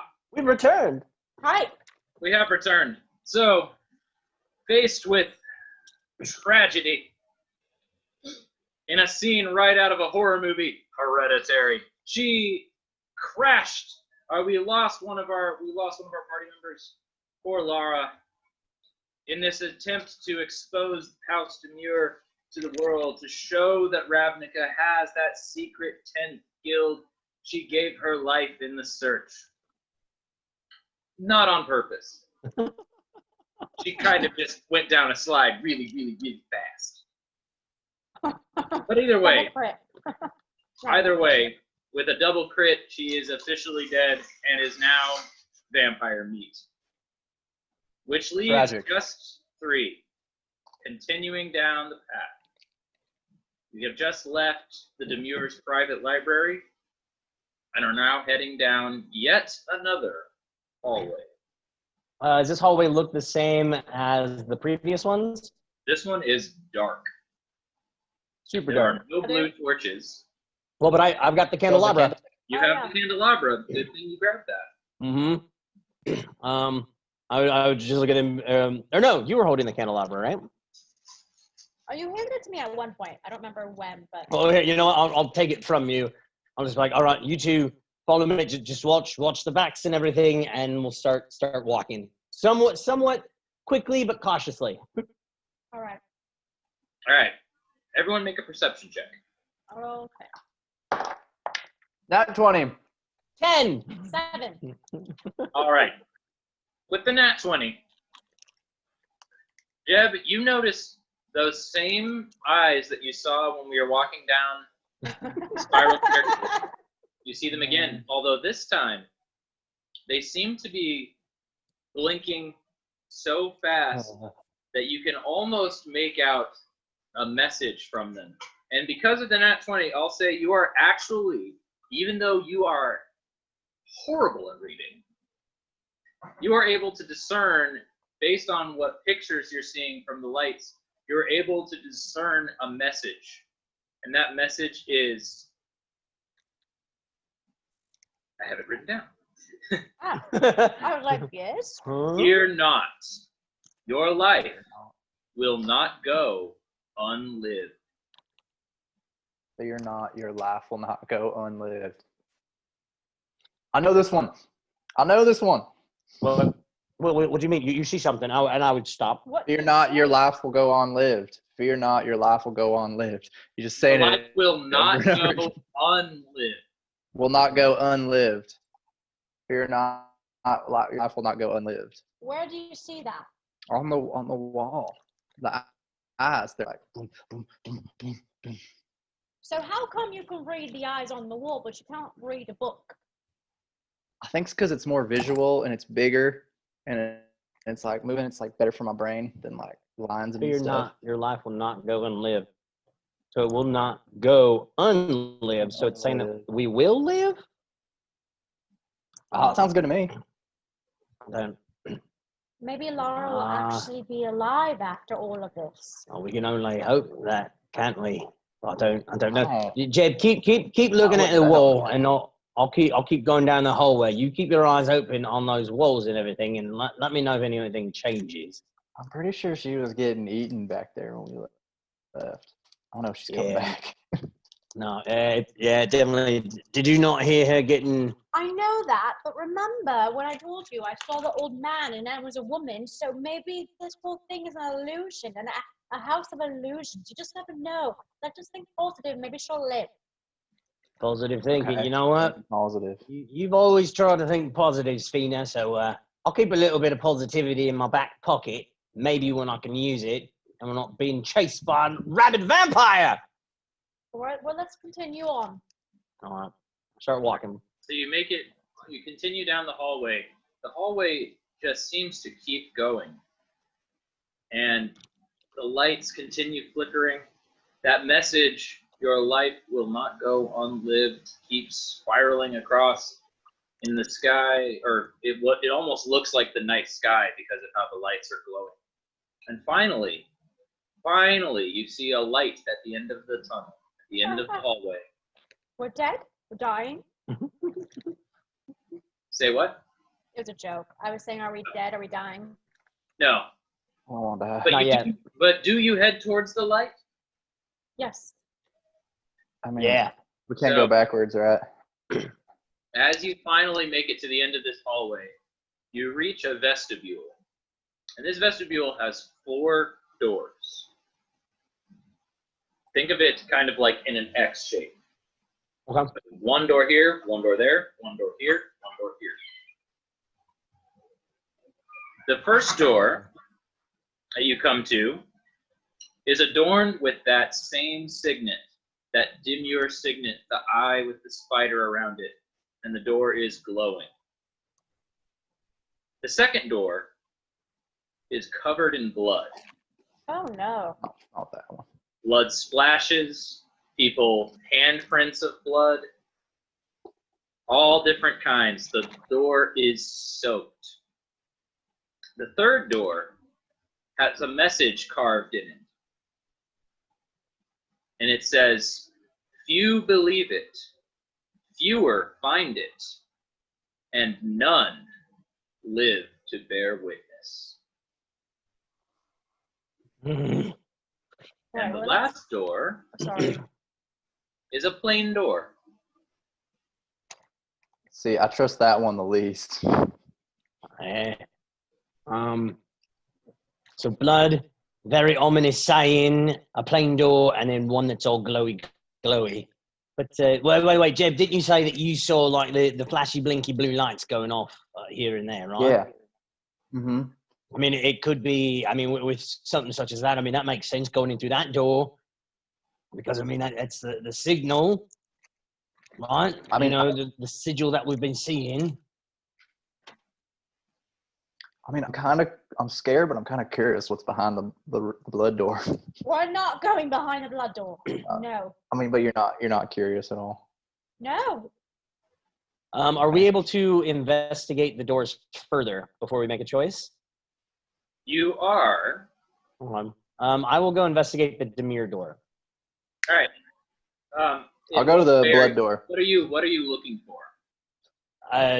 Just getting closer, see if there's investigating, seeing if there's like any drag marks on the ground, like if the door has been open, wear and tear of the door, like the condition of it. Make an investigation check on the door. Nope. 7. Yeah, I mean, aside from the glowing light, you can't really tell much about it. Mm-hmm. Cool. Great info. Glad I rolled well. And Jeb, you said you're investigating the blood door? Yeah, I'm still just curious. Okay. Roll an investigation check on the blood door. 12. 12. You notice underneath the very bottom, the crack of the door, there is a pulsing light. Like a club. Yes. Like just a small pulsing light. Man, that freaks me out too. Okay, I'm gonna Tina, slowly what are you Peter doing? Griffin back up. So the doors that's left is the saying door and then the plain door, correct? Yes, the plain door, and then the message that had the one that had the message carved in it. Let me look at the message door. Okay, remember that message is: few believe it, fewer find it, none live to bear witness.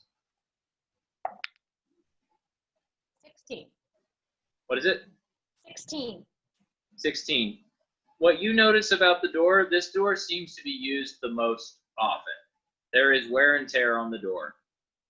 Like, it's not quite on the hinges all the way, almost like it's been slammed a few times, or like it's dragged along the floor. But you notice this door has probably been used the most. So this door, people have gone in and out so many times. I don't know if that means something, or maybe what we're looking for is behind this door, perhaps. And they're trying to hide every evidence of Demir. I don't know.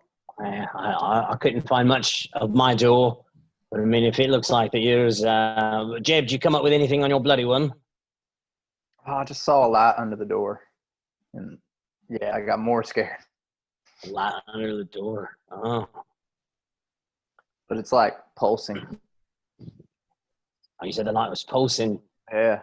Oh, that means that there could be someone on the other side there. I don't know. I mean, Zvina, you're the one with the freight, and I mean, you came back with the most. So I mean, we want to.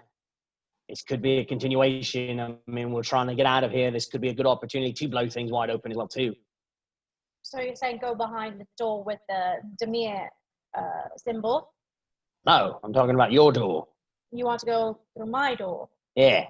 What about your door? You don't want to go through your door? I found nothing good about it. I don't. I mean, unless we want to try to investigate it, I don't know where I want to go. Right, you don't have to get angry. I'm getting very angry. We're stuck down here, and we lost Laura, and I'm trying to get the two of you out of here as well too. So real quick, we have a new Fit Boss battle. Scott Tenuzo has given Jeb a reroll. Ooh. Oh, thanks, Scott. Well, Thank you, The real Scott. American hero. Also, on that note, we have to roll off Lara's edge. so we can either roll off to see who gets the edge, or Josh, you could roll just a simple D4, assign the three of us plus yourself one of those numbers. So whichever way you want to go with it, Josh. What are you All right, thinking? I'm going to do the D4. I'm going to be 1, Caleb 2, Diana 3, Adam 4. Cool. Fell off the table. You can. That's mine. Oh, Josh gets another one? Oh, man. Oh. We're gonna die. Thank We're gonna die. die. We're gonna die. So That gives me more meaner powers. Great. is it possible to investigate a different door than the one we investigated, or is that not possible? I'm having trouble hearing you, Diana. Is it possible to investigate someone else's door? You can try it if you want. May I look at the door with the symbol, the spider and everything? Sure. Here we go. Investigate that.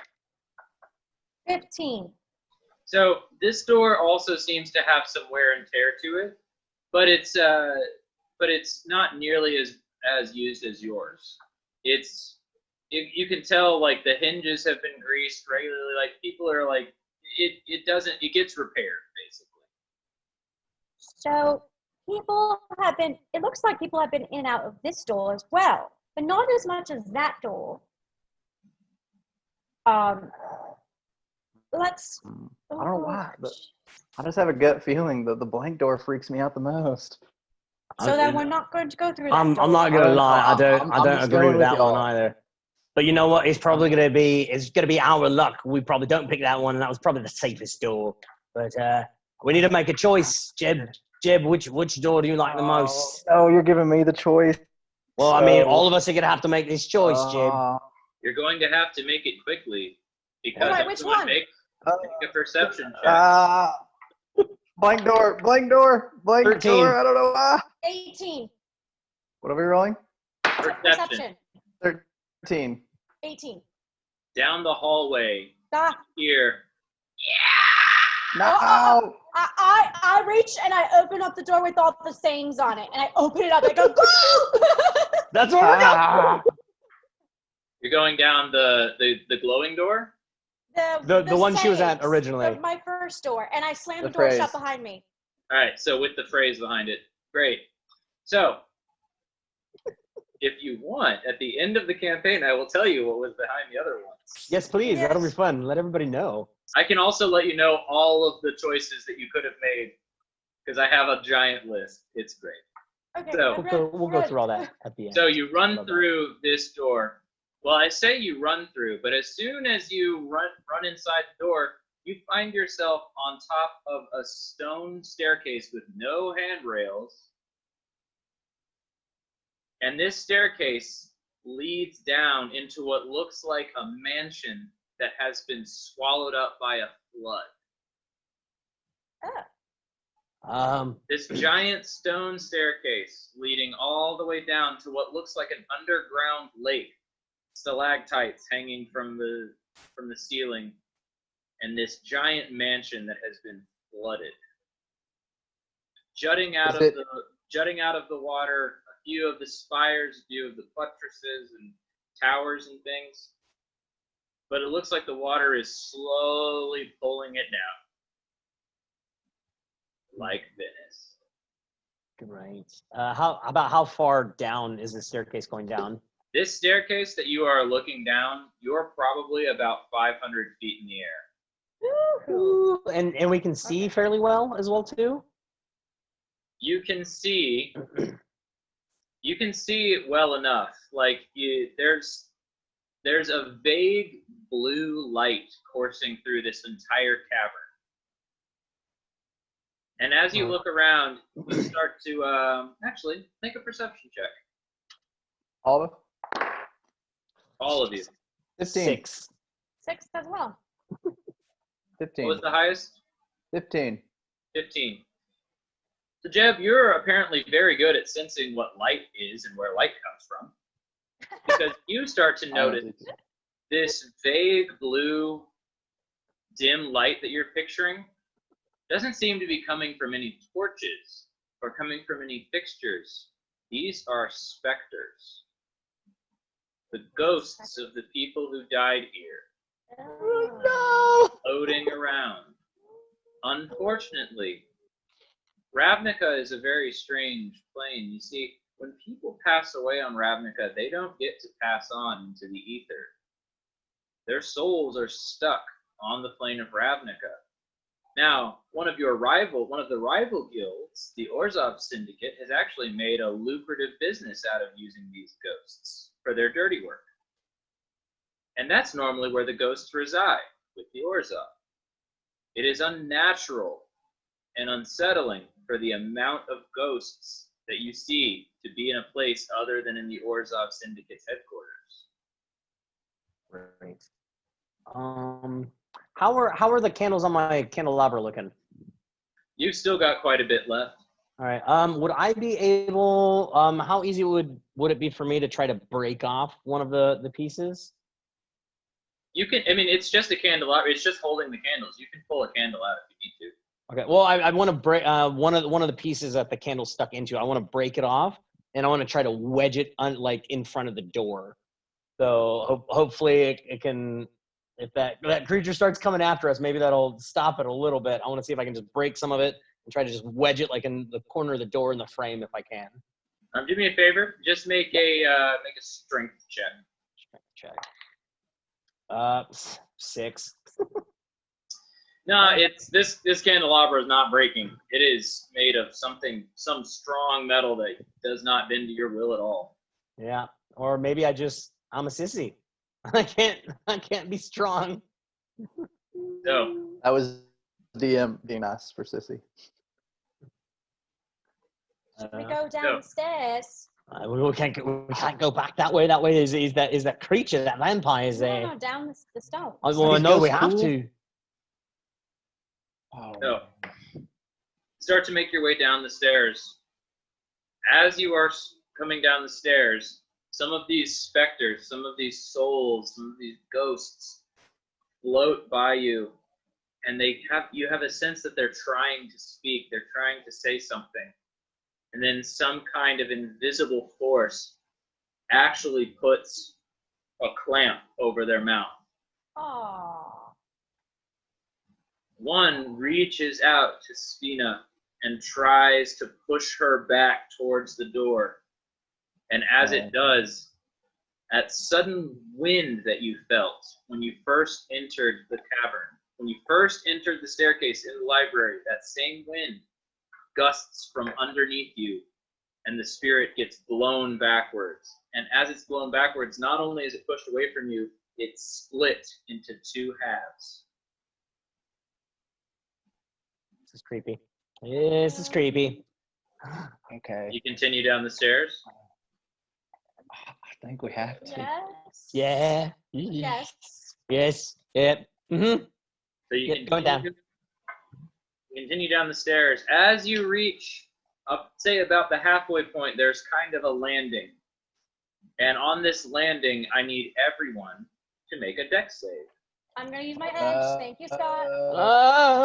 I wish I would have won that edge. Oh, I'm gonna use my edge. 18 with my edge. Adam, do you have something you want to tell me? I got a 2. I got a 5.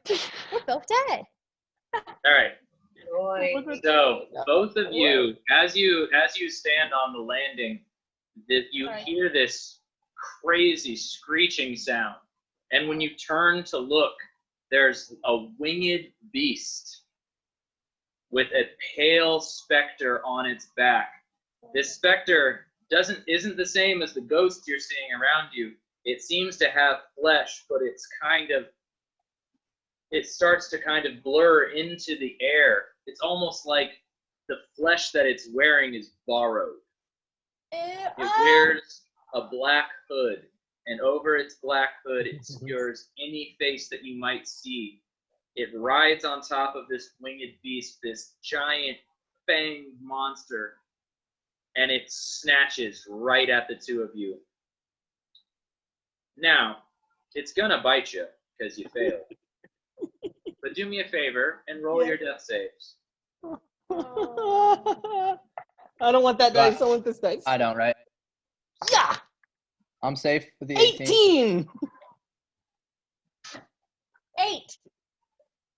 At least you had me scared. I thought it was a 1 for a second. No. Okay.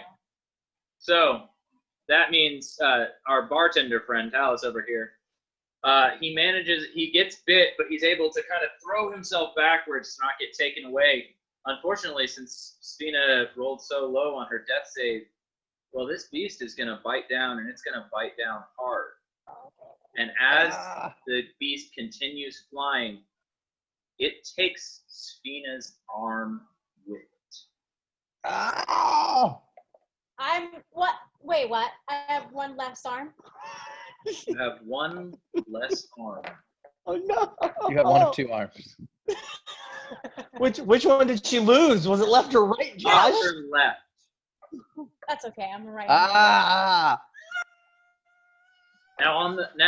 But you have a very serious problem.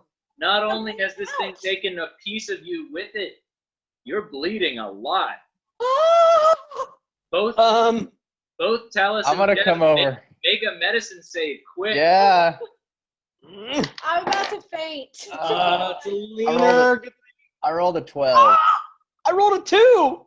Oh, you guys suck. Rolled a 12. Svina, Could see use if my you can see. reroll. Caleb, you have a reroll. Yeah, Caleb, you have a I'm reroll. gonna reroll. You have a reroll. I'm gonna Reroll that, reroll. Caleb. God, I gave you a reroll. Thank you, Scott. Please, scared. please, Caleb. 14. That's good enough. That's better. Woo. 14. With the 14, you're able to. Thank you, Scott. You Just saved a life today. with an immediate surge of reaction and just your immediate survival instincts kicking in, you rip your shirt off and you tie it around the stump where half of her arm used to be to create a kind of tourniquet to try to stop the bleeding as best as you can. Oh. And Svina, don't worry about it. This happened to my uncle. He got funnier when this happened. Don't worry. and Sphina's obviously, she's lost a lot of blood. She's feeling very faint. I'm afraid you guys are gonna have to help her down the rest of the way down the stairs. Jeb, here, you know what? Jeb, you take the candelabra lead away, and I'll help her down the stairs. But maybe you should. I don't know. I've been terrible. I'm sorry. I don't know. Yeah, you know what? Here, I'll take care of it. Here, I hand the candelabra to Jeb, and I'll. No, wait, you lost your left arm. I have to go underneath your right arm to hold you up. All right. So you continue your way down, all the way down to the bottom. And when you finally reach this sunken manor, you notice there's a little bit of a gap between, a little bit of a moat surrounding it, separating the staircase from the manor itself. But there is a gondola waiting at the base of the stairs. I don't know about the gondola. Is there someone in the gondola? There is no one in the gondola.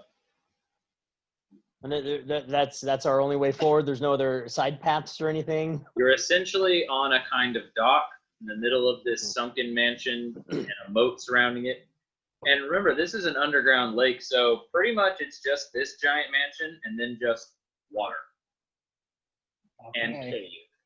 And we're gonna have to. I guess I'll row. Can I look up the stairs and see if I can see like a vampiric figure coming down? You absolutely can roll a perception check to see if you see a vampiric figure. I'll do the same Perception thing. I don't notice because I rolled a 5. Yeah, you don't notice crap. I rolled a 14. 14. It's hard to tell because of how dark it is here in the cavern and because of the constant flowing of lights between the specters and the other spirits floating around. But if you listen really hard, you can't tell if it's just the fact that you're kind of freaked out or the fact that it's actually there, but you do hear a vague sound that could be that screech of the vampire you heard before. Okay, I'll drive the gondola, I guess. Let's get out of here. How bad is Jeb bleeding? Is he like is he pretty bad? By now, Jeb's kind of his makeshift bandage has kind of done the job. He's still in a lot of pain, and it still hurts a lot. But he's okay. All right, and then Svina is just okay. All right, yeah. I'll because that was your second failed death save, right? Yes. Yes. So. Oh no. You have 3 the whole game? You get 3 the whole game. Oh boy. Unless you crit failed, then it's immediate death. Missed that roll. Thank you, Laura, for demonstrating that to us. Someone help. Someone help me. Get in the boat. Yeah, I've got her. I'll help her down into the boat. I'll grab the row. The row when I get in the boat. All right. So you start pushing your way through on the gondola. Now as you are floating across this moat, you hear that same whispering voice you heard when you first walked down. That voice that told you that in secrecy lies strength, no one can oppose one who cannot be seen. You hear him whispering something else. Some images are so powerful that one glance burns them into your mind forever. Come, let us gaze into nothingness. I don't wanna. As it says these words, you feel this chill rise on the back of your neck. It seems to have gotten colder by the second. And as that word finishes and you feel that prick on the back of your neck, all of a sudden something shoots out from the mansion and flies towards you. Oh boy. Now, and as it flies, it stops right on the bow of the gondola. Gross. And levitates, sitting cross-legged, looking at you. Hello? Hi. This creature looks as if it could be related to the vampire we saw earlier, but this seems like a much more dignified, a much less hungry version of it. There is some color, still pale, but some color to his complexion. He has long, flowing black hair, and he is wearing almost what looks like it could be a dignified suit, or it could be a suit one wore if they were trying to go to a vintage costume party. Something very old. Something that hasn't been in style in Ravnica in 10,000 years.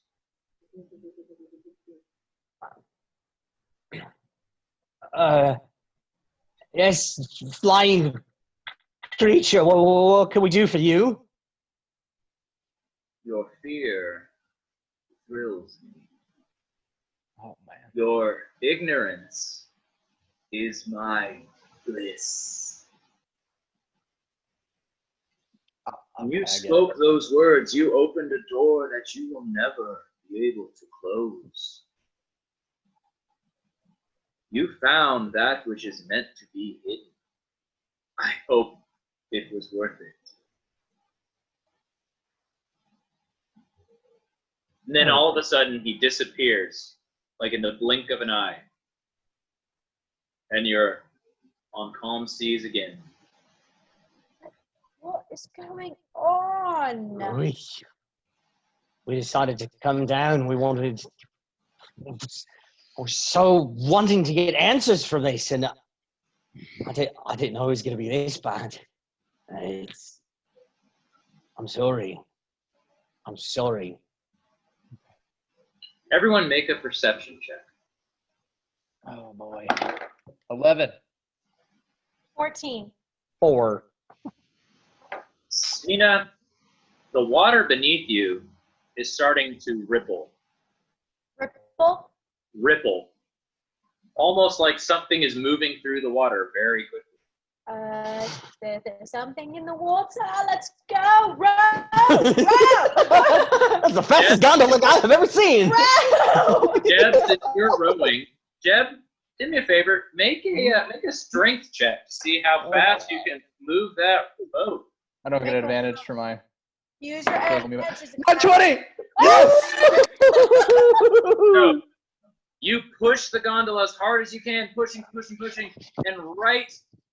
you all of a sudden, as you push down towards the bottom to hit the wall, to hit the rock, or to hit the ground beneath, something soft gets in the way. And that something soft suddenly rears out of the water. It's a giant serpent. Great. No. Luckily, since you were pushing and you were rowing as hard as you could and you got that nat 20, since you managed to push off of it with enough force, as it came out, that extra wave it creates as it comes up carries you all the way to the mansion. Oh my god. So now with the I'm gonna run inside. Yeah, with the mansion itself, like, are we like coming up to like the first floor of the mansion? How is the mansion looking to us now that we're on the water right? of it? Yes, it is partially sunken. So I want you to imagine if you were looking at the mansion from the front, you would have the main entranceway, right? Mm-hmm. Yeah. It's sunk at kind of a 45-degree angle. Okay, gotcha. So the front entranceway is still visible, but if you walked in, it'd be like walking through the right door of like a double door, and you would be walking in at water level. But because of where you landed, there is actually an open window to the right that you could climb in and still be on solid ground.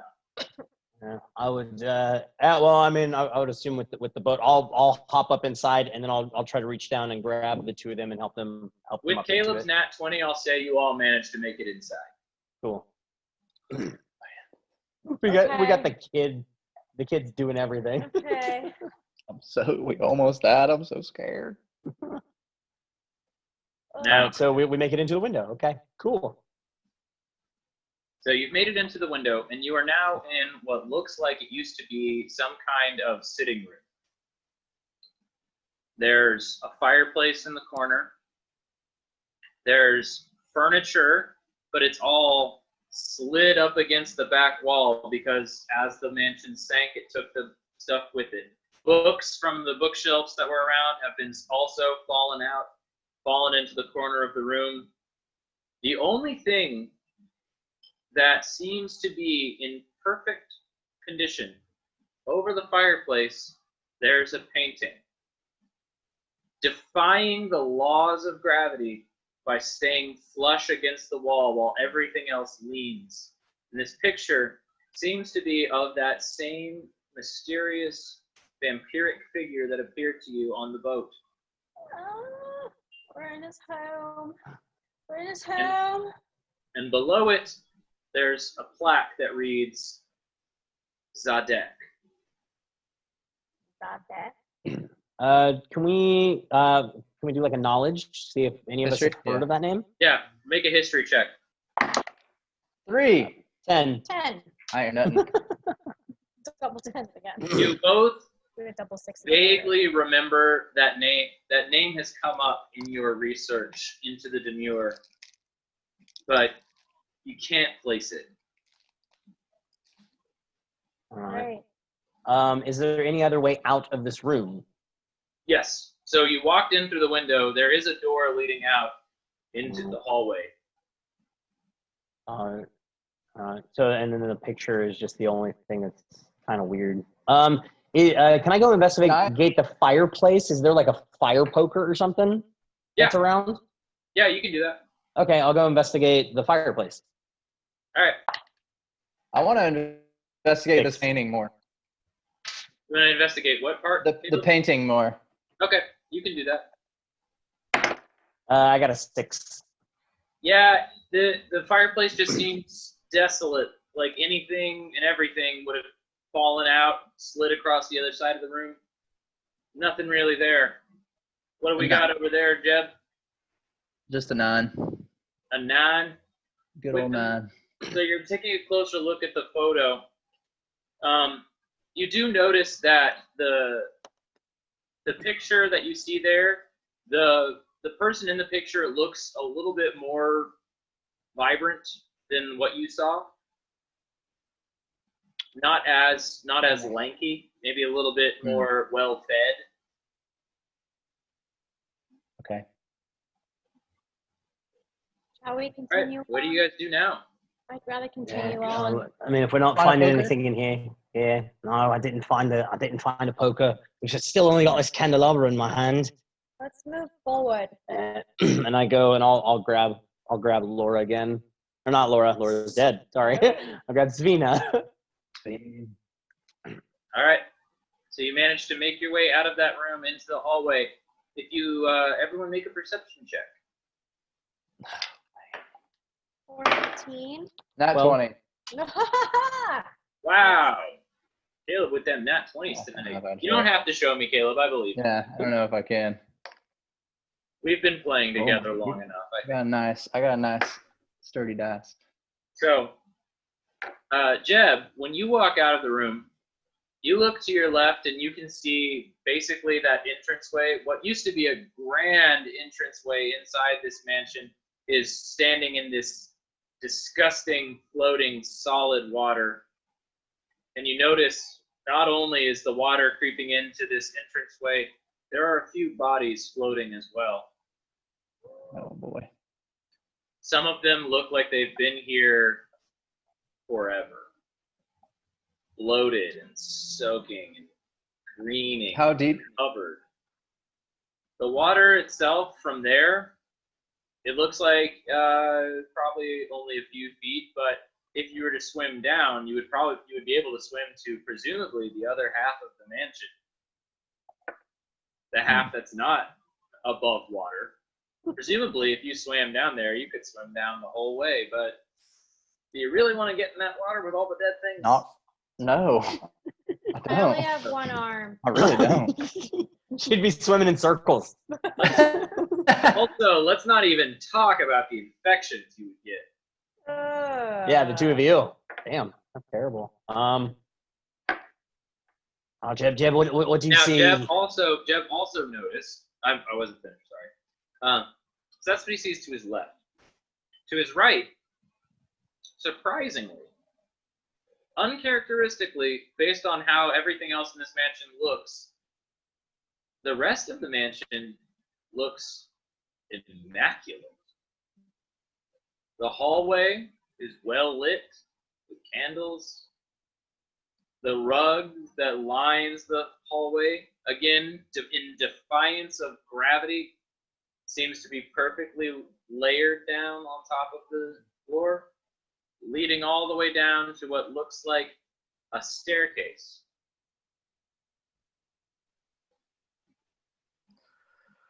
Okay, I say we go the nice way. I'm not trying to swim. You can't swim. No, I definitely think she would definitely get infected, whatever in that water. And those things, no, I don't trust floaty bodies in the water right now. All right, let's go downstairs. All right, so we start. Is there? I mean, everything's immaculate. Do we see anything? No, never mind. That's just. I'm not gonna ask for that. So, as you walk down the hallway, to your left, there's another room. This seems to be almost kind of like an entertainment room. There's a piano set up. Again, it's very disorienting to look at these things because everything should be slammed up against the side of the room because the force of gravity should be pulling all these things down into the sunken wreckage, but it's not. Glasses are standing up on a table full of a red viscous fluid. There's a globe. There's a piano. There are all these things, and they are perfect. They are not moving. They show no signs of strain. Even if you look at the glasses with the red viscous fluid in them, even the fluid is tilted sideways as if it's being poured out. But it stays still. Can we I'm investigate gonna walk the over room? the piano. I'm gonna walk over the piano. Okay. Can I investigate it? Yeah, you like can sheet investigate. 14. 14. It seems to be a normal piano. You can't see any reason why it's defying the laws of physics the way it is.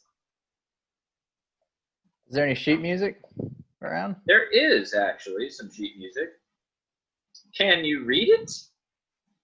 I don't know. I don't know if Jeb can play the piano or not. Well, I mean, you'd have a better chance than Sphena would. What That's is true. supposed to mean? You have one hand. I got two. So I could still play. That's true. Yeah, she could play. Can I try to read the sheet music? Yeah.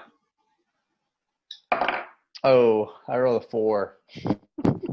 It seems just as foreign as the other things you've tried to read, except for the lights. I don't know why I thought I could read. You got the lights. You got lights covered. Josh, did you say there was a globe? There was a globe. I did mention a globe. Can I look at can I investigate the globe? Yes. 19. 19. What? With a 19, first of all, you notice that this globe, it's a globe of Ravnica. Right. But almost all of the boundary lines of the precincts are wrong. That's not what Ravnica looks like. Whatever this is, it's archaic, it's old. half of the globe isn't even a city, which is mind-blowing to you, because as far as you can remember the entirety of Ravnica, and you've been taught that Ravnica has always been one big city. So to see parts on this globe without city on them, to see outlines of mountains and forests and trees, is very foreign to you. And with the 19, I'll say you also notice there's a little X on top of District 5. Are we in District 5? You are in District 5. All right, so I would show the globe and be like, this is With one hand. old. One hand. This is old. Look at the lines. It's just, there's no city, and there's an X. X, that's over. Well, where's the X over? District 5. Us. Another X. So, what if we spoke like that phrase again? Because I mean, that's another X or something missing. What if we said that phrase again from the books? All right. Well, I don't remember the phrases. There's too much blood coming out of my body. Your ignorance is I don't remember all this trauma. Your ignorance is my. I was gonna say, bliss. oh, there you go. So you say your ignorance is my bliss, and all of a sudden, ignorance is my bliss. the globe actually pops open. What? And inside that globe, there's a dagger.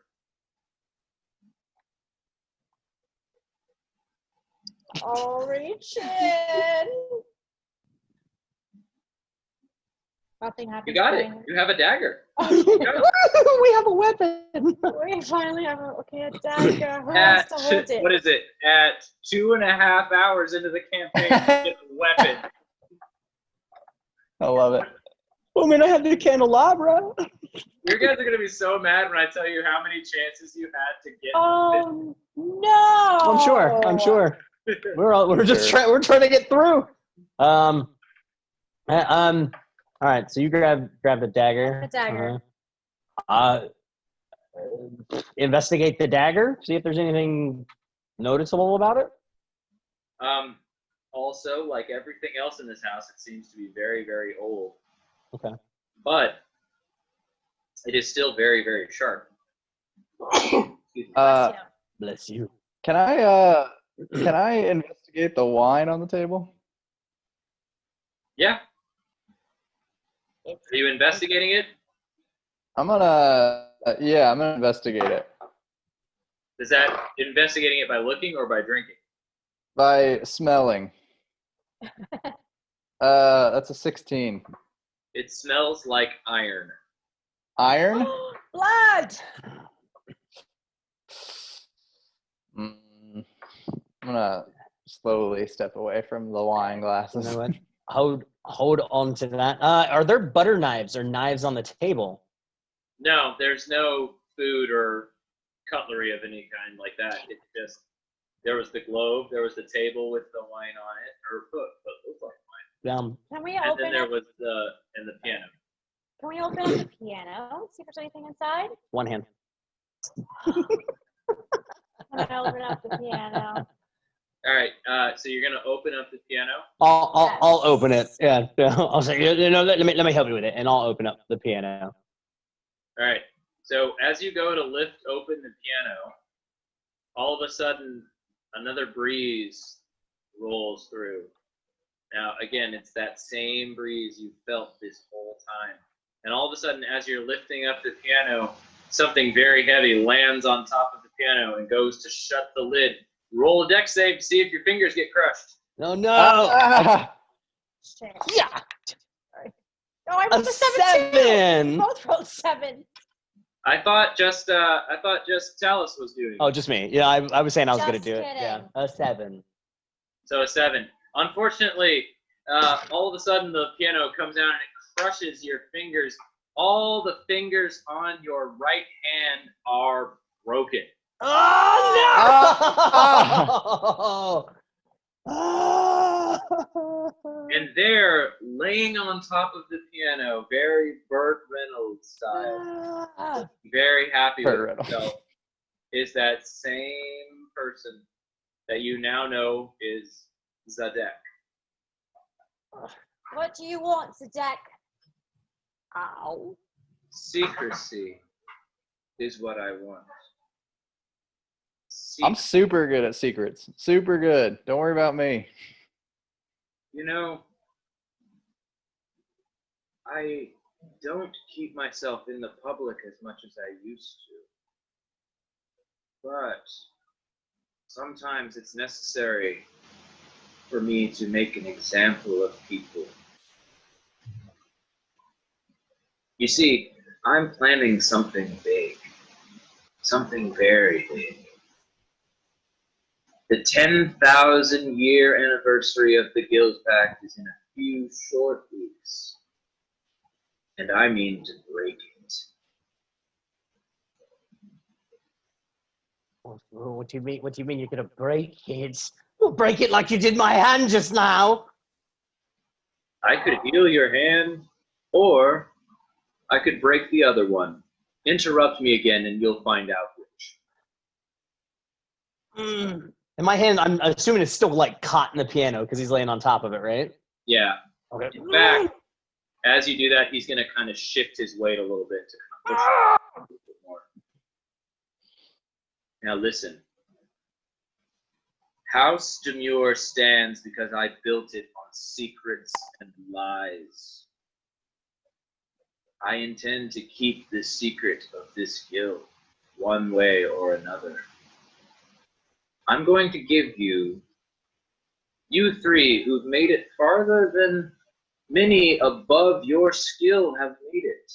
I commend you for that. Maybe it's a sign of your working together. Maybe it's pure dumb luck. Whatever the case may be, you've made it all the way to the house that I built. Now, you're going to leave this place one way or another. You're going to leave it as a number of the specters that huddle around here as my trophies. Or you will leave it with no memory of me. What you choose in the next 5 minutes will determine your fate. And he disappears into a puff of smoke.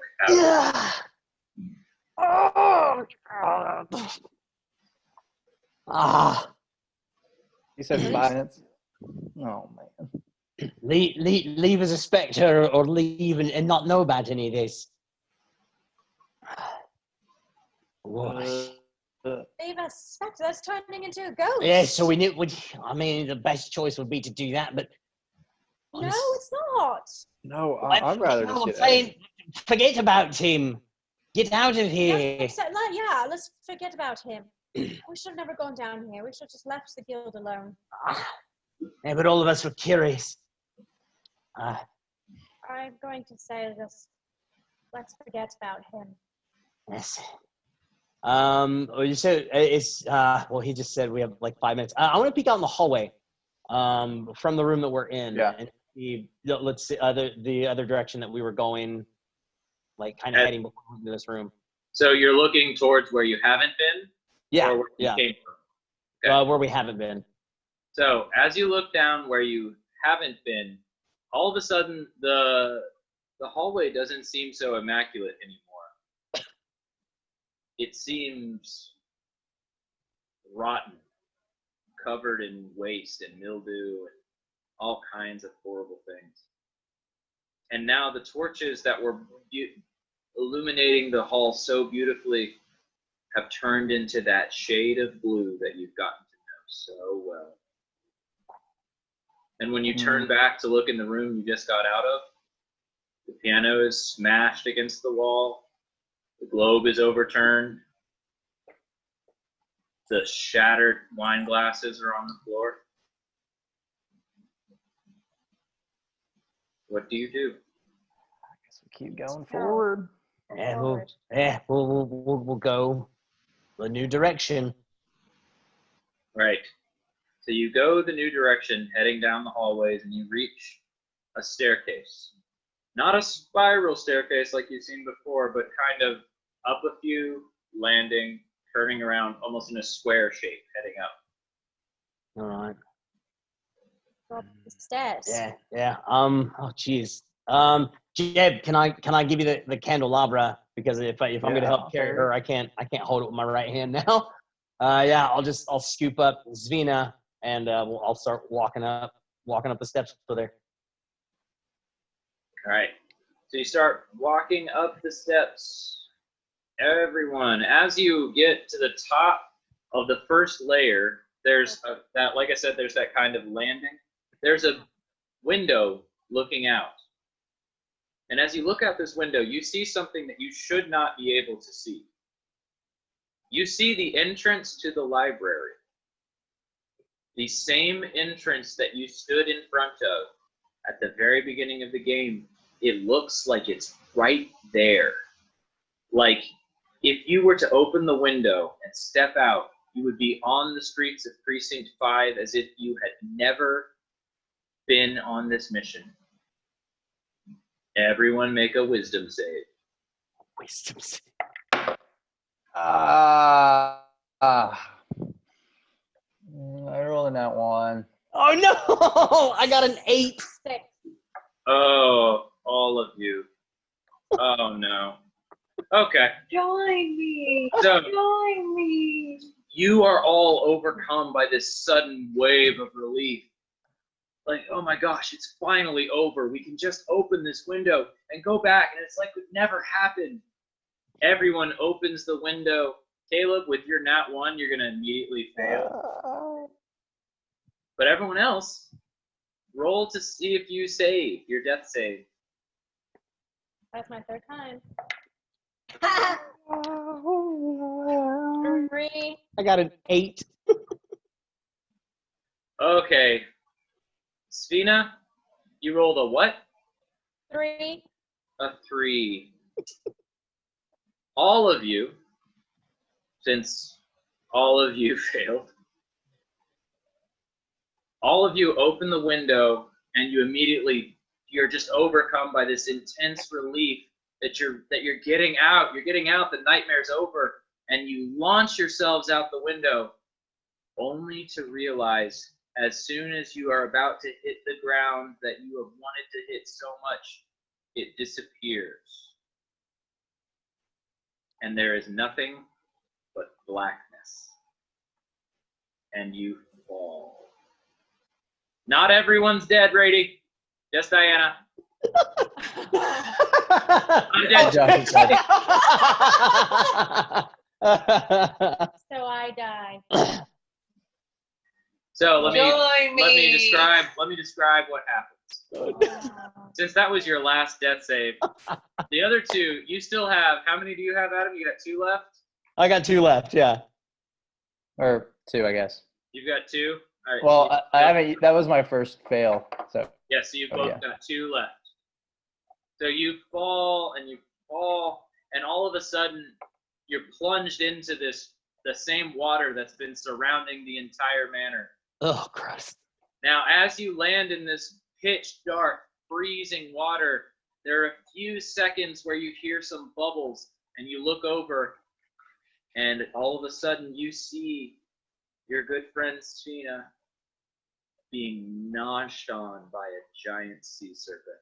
Oh, no. What else can we see from that? Like, we're like a direction that we can go. Do we see anything? You can try to swim back to the mansion. The mansion's behind you. Yeah. Well, other than that, everything around you is pitch black. Yeah, I'm swimming back towards the mansion. I'm gonna try to go. Did I hold on to the candelabra, or did I lose it? It hit the water. The candles are out. Oh, candles are out, but do I still have it though? You still have the candelabra. No, I don't. No, Jeb had the candelabra. Oh no, it's gone. Damn it! Okay. Oh, we're swimming back. All right, so you're swimming back as hard as you can. I'm gonna say the reason she failed is because she doesn't know how to swim with her missing appendage. Jeb's got great swimming form. So you make it back to the mansion, and you're scuttling, you're scurrying as hard as you can. You come across one window that you think is brittle enough that you can break it. I need you both to make a strength check to see if you can break into this window. Shoot. 18. 7. 18 for Talus? Talus, 7 for me. what is it? 18. 7. Yeah. So wait, who had the 18? Caleb did. Okay. So Caleb, Jeb, you managed to hit the window as hard as you can, panicking like crazy. And you guys scurry in and you slam inside of this room. And unfortunately, you're not alone in this room. Of course we're not. Because inside this room, there are 5 coffins. Each of them is open. 3 of them are empty.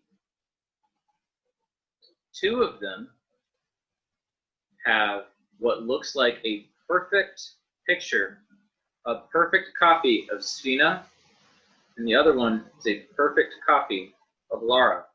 Oh my God. I vote we hide. I don't want to investigate. I vote we hide. Hide. Yep, we're gonna hide. Right. You go to hide. Other than the 5 coffins in this room, there's not a lot in there. So if you're gonna hide, your options are pretty limited. Now, you could hide by getting inside one of those empty coffins, closing your lid. I was saying. Jeb's not about that in any way, shape, or form. Other than that, there's not a lot for you to hide behind. I don't want to get in the Unless we coffin. Oh dang. I mean, we chose hide. Jeb, look, we have to hide a little bit unless we try to. No, I don't know. Can we hide under a coffin?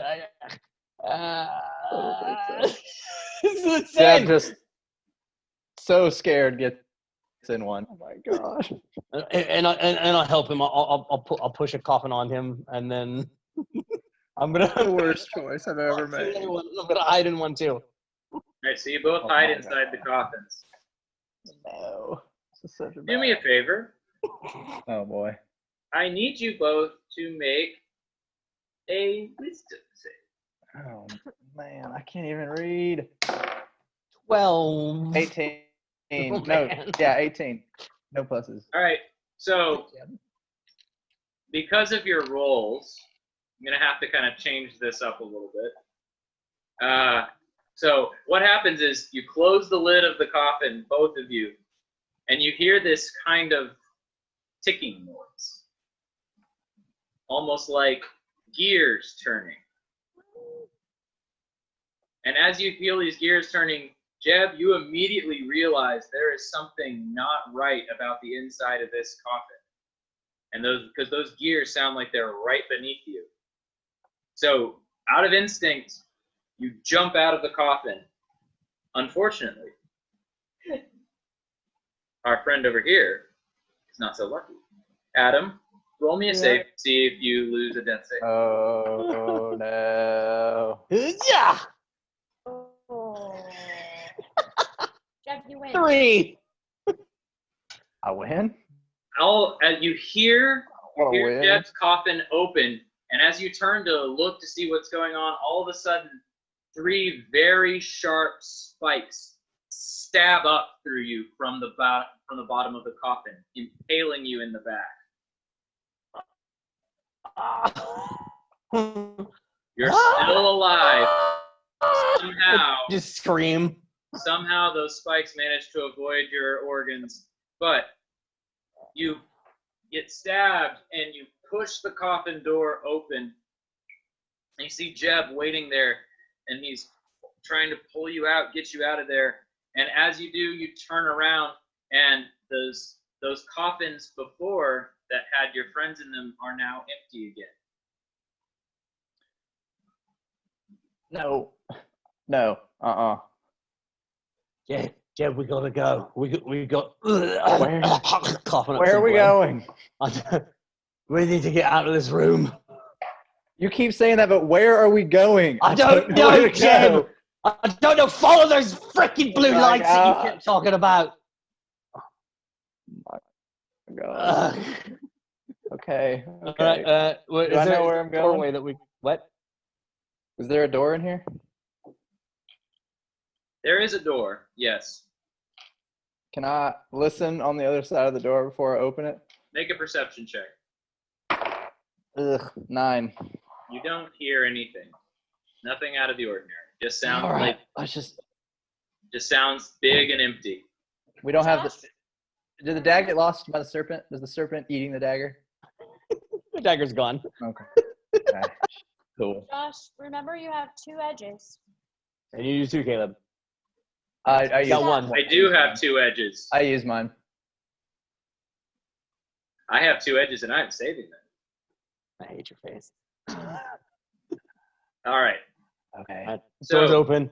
So the door opens, and now you see something that should not be there. You are suddenly, once again, in the library where you started the mission. But this library, it looks slightly different. Everything seems like it's just off.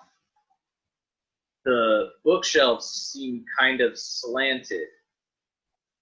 And the guild pact symbol, that big guild pact symbol that was on the back wall, all of the symbols have been replaced with the Demure symbol. All 10 slots are the Demure All symbol? 10 slots are now the Demure symbol. I don't know what else to do. I'll straddle over to that picture. I'm gonna check out the circular picture with all the ruins on it of Demure. All right. So you walk over to the statue. Do me a favor. This isn't a save, but do me a favor and just roll history. Oh, jeez. 4. You're so perplexed by this turn of events. How is this perfect copy of the library inside this sunken mansion? It doesn't make any sense. Your brain's just fried. You're losing a lot of blood. You got stabbed 3 times. I'm just gonna start walking around. I'm just gonna say, my ignorance is your bliss. My ignorance is your bliss. My ignorance is your bliss. Just like anything I see. All right. Now, as you do that, Talus, you're still by the depiction of the Guild Pact, right? Yeah. So as you're looking and you're staring at it, trying to figure something out, all of a sudden you hear a familiar voice. I told you not to go down there, didn't I? You turn around, and instead of seeing the librarian that you were expecting to see, you see Zadek wearing the librarian's glasses on his nose. He pulls them off, and he launches himself at you, baring his teeth. Roll a Constitution save. Just him. Yeah. Just Talus. Oh man. 7. He sinks his fangs into your throat and bites down.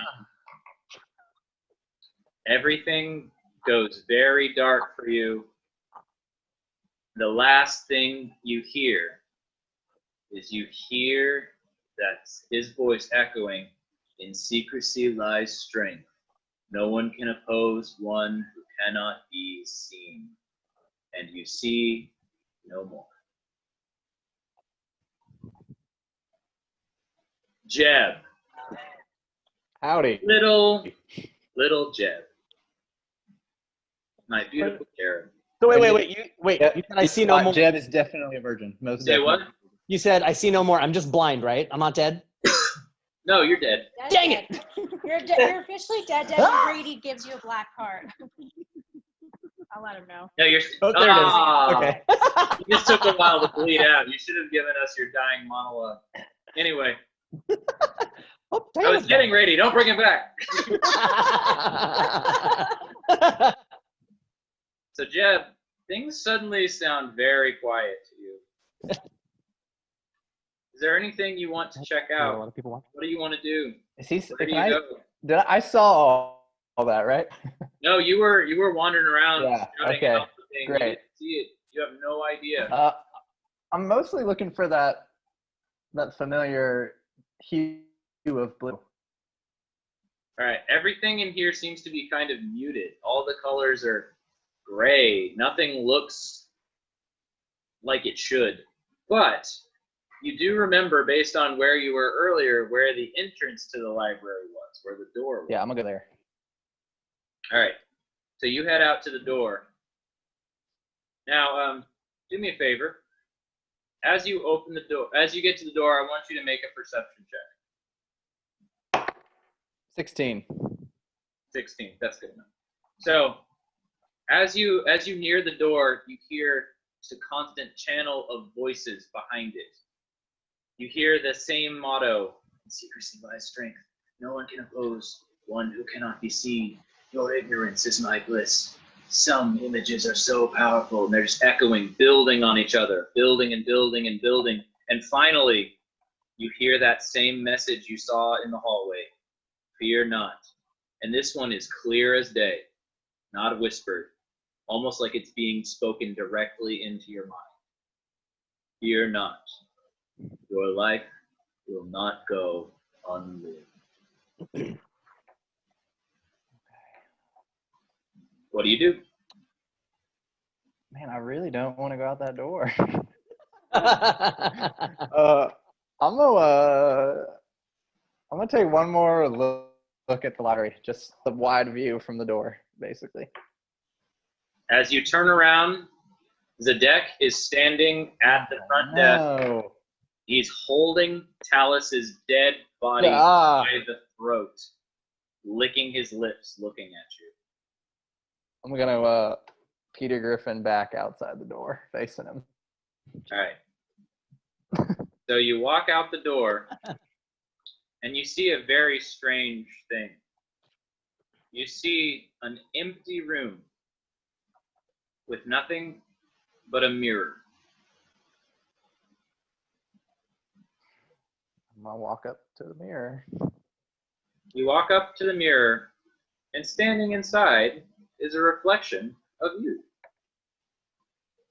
It follows you the same way, and wherever you go, it seems to act like a normal mirror. Now do me a favor. Make a wisdom save. Oh no. 5. Oh no! Wow. Dear God. Oh, I don't even have to use my edges. I'm gonna use them anyway Use them. to bump up the save. So now you had to get a 16.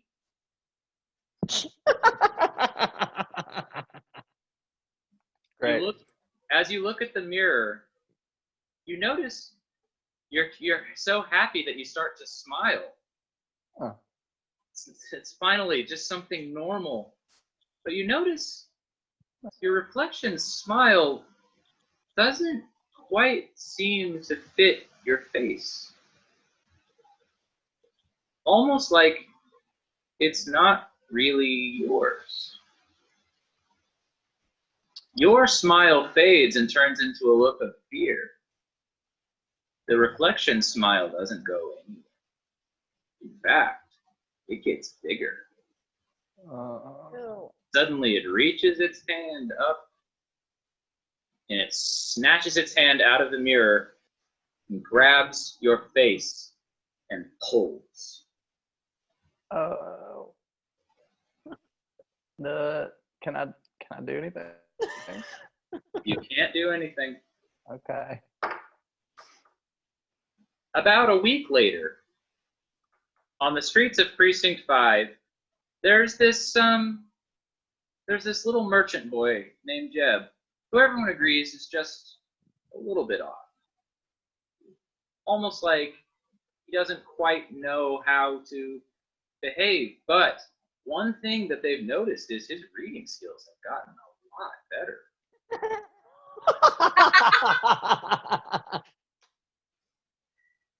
And with that, Oh my goodness! You did it. You got us That was all. great. I Oh. started reading a book about ghosts so I could start planning my afterlife. Oh man, that was Yeah. Jeb almost did it, y'all. brutal. Got so I close. didn't die stupidly for you to go out. stupidly. I What? can't read anymore. I'm dead. That's true. I tried. Oh man, how close was he, Josh? He was, Yeah, well, with the 5, not Five? very, It's No, not I mean, good. like, how close was he to? to making it out. Surviving. If he hadn't, well, if he had made one of his previous saves, he would have made it out. Oh. If he had, and of course, the message that he got in the hallway, that fear not, your life will not go unlived, was a precursor that he wasn't going to get to live his life. Something else was. Gotcha. So, ladies and gentlemen, there you have it. Oh, TPK. Yeah. Almost. EPK. Or did he die? We're all dead. No. Should we really quick check in and see what? Yeah, let's I've been dead. totally read some comments from everybody. Oh boy. I do appreciate Lucas was like, check on Lara, see if she just walked off that dead thing. And I was like, I appreciate you. No, I haven't. I'm vampire chow. Yeah, there's actually a lot. So Josh, Caleb, and Pam, and some of the other guys that have tuned in, if you missed any of the other shows, I don't think it's actually being said, but it's kind of there. Actually, it's more of the fans that have kind of been doing it. I guess I've been instigating it just a little bit. But we've all been like, there's this whole, ooh, everybody TPK. I was trying to get Jamie to TPK everybody for my birthday yesterday. It didn't work. And then, of course, it comes around and bites me in the butt. But, I mean, technically, you're the first one to get a kill in, Josh. A big old kill for death. Well, to be fair, TPK. I think there's an asterisk next to this one because you were all playing basically squishies. But Squishy still, boys. the story happened. Somebody said And Yeah. everything was based off the die rolls. Yeah. That's true. If y'all rolled like champs, Instead of 2 nat 1s instead of back 2 to nat back. 1s in a roll with no failed saves yet. I'll that was brutal. Enjoy the couch tonight. Hold on, That guys. was brutal. I Hold on. will. Go ahead, Caleb. Voss had a comment about that earlier. He said, just goes to show how much adventuring in D&D really relies on skill bonuses. That is so true. It's I'd love to have a 100% plus true. to something. Yeah, when you're going off just the dice, you can't build around you don't have certain saves that are better for you than others. Yeah, it makes a difference. Also, somebody commented, It's me. somebody commented we were making a joke. You were this close to being the final boy, Caleb. You could have been the final boy in every film. Final boy. It's Lucas Martinez was saying he takes the candelabra over to the piano and starts to look at the sheet music. It's Liberace, Strangers in the Night. Rainbow night. And Scott Denuza, you're totally right. Scott said Khan can't roll to save his life. You're correct. I rolled absolute crap He this evening. also warned you not to play with the billiards. No, didn't play no billiards. The inside with that back in season 2 of Dragons and Things, or season 1, myself, Eric, and Quigley all got trapped in a house, and I was stuck with a puzzle with a billiard table, and I could not get it. I got beat up with it. So no more messing around with pool sticks for me. Avas commented, commoners kill easily. Yeah, we were pretty much NPCs. So now when you think about it, when we're playing our other games and you guys just mow through like NPCs like they're nothing, they all had a story. That could have been Jeb. It could have been Jeb you mindlessly slaughtered. You might have killed Laura's daughter. Yes. Very brutally. NPCs have feelings too, y'all. My cabbages! Is If you always got what- attached to any of these characters and then you revel in killing an NPCs, you're a monster. Think Well, I about mean- it. You'll think about it twice. Diana did find a really cool dagger. I did. So, Cross- really quick before we sign off, do you guys want to hear what some of the other options I were? want to know what the other doors were if Yeah, Laura had not hugged the statue too hard. Because I'm gonna Yeah, go yeah. Tell the fans at least about the doors. So, throughout the hallways experiences that you guys had, if you had done nothing to the suit of armor, Mhm. it wouldn't have attacked you. Oh. If you would have run back the way you came, the spiral staircase would have crushed you. Oh. Cool. So you would have had to have made a save for that. In the blue torch hallway, basically that one was kind of a free one, unless you grabbed it. So you picked the one bad thing. With the vampire one, there was pretty much no good way out of that one, and you guys did a good job until the very end. Don't bring that up. In the second library that you found, if you had actually investigated the statue that killed Lara, you actually would have found a different door that would have opened to give you a shield and a sword. Oh. Wow, I'm cool. sorry, my dead body blocked that. Cool. If you had gone behind the plane door, you all would have gotten weapons and armor. Oh man. Wow. See, Jeb's instincts were not on. very nice, sir. Very nice, sir. What was behind the bloody door? The bloody door had that glowing orb that would have given you some more information on basically how to survive in the mansion. Wow. And the Demir door? The Demir door was the same as the smart door. They just came from different sides. I was Gotcha. gonna go through that door too. Oh, that's awesome. So Awful. you would have had a different encounter on the staircase. You wouldn't have had the writing specter. Instead, you would It have. was a Nazgul. Yeah, it was basically enough. It's actually based on the card Nightvale Spectre from Magic the Gathering. Cool. Cool. So a lot of the encounters we had are actually based on creatures from Yeah, the other game. one was Singing Vampire, right? Singer Vampire. Singer Just Vampire. because he's my favorite. He's not a Ravnica card, but he's just my favorite card in the history of Magic the Gathering. Yeah. I recognize the description. I'm like, I know that card. Ah, yes. Well, Josh, awesome job tonight. Hey, I mean, I kind of am Joss. I'm like Joss Whedon. I kill all the characters. Accurate. Diana, Caleb, and Pam, awesome playing with you guys. Next week, Tuesday, we will be back with another tale. But next week, Lady Pam is going to be taking over. And we're going to be going with another guild, a creeper one. You'll find out more information on that next week. We've also got somebody else coming back to come and play with us, which will be fun. Who's it going to be? I'm going to have to wait and find out.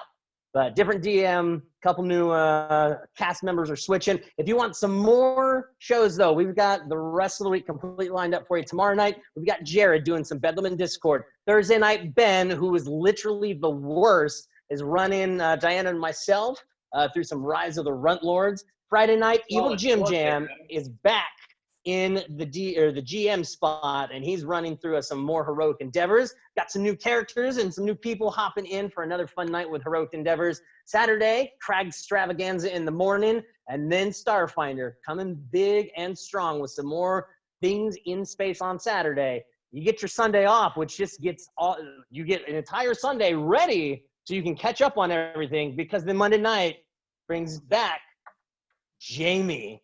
And she is trying her hardest to get everybody in Reigns of Winter with crits and giggles. So again, thank you guys so much for tuning in. Josh, awesome job. This is the end of our tale tonight, ladies and gentlemen. We shall see you all next week. Have a good night, guys. Thank you. Bye. Night.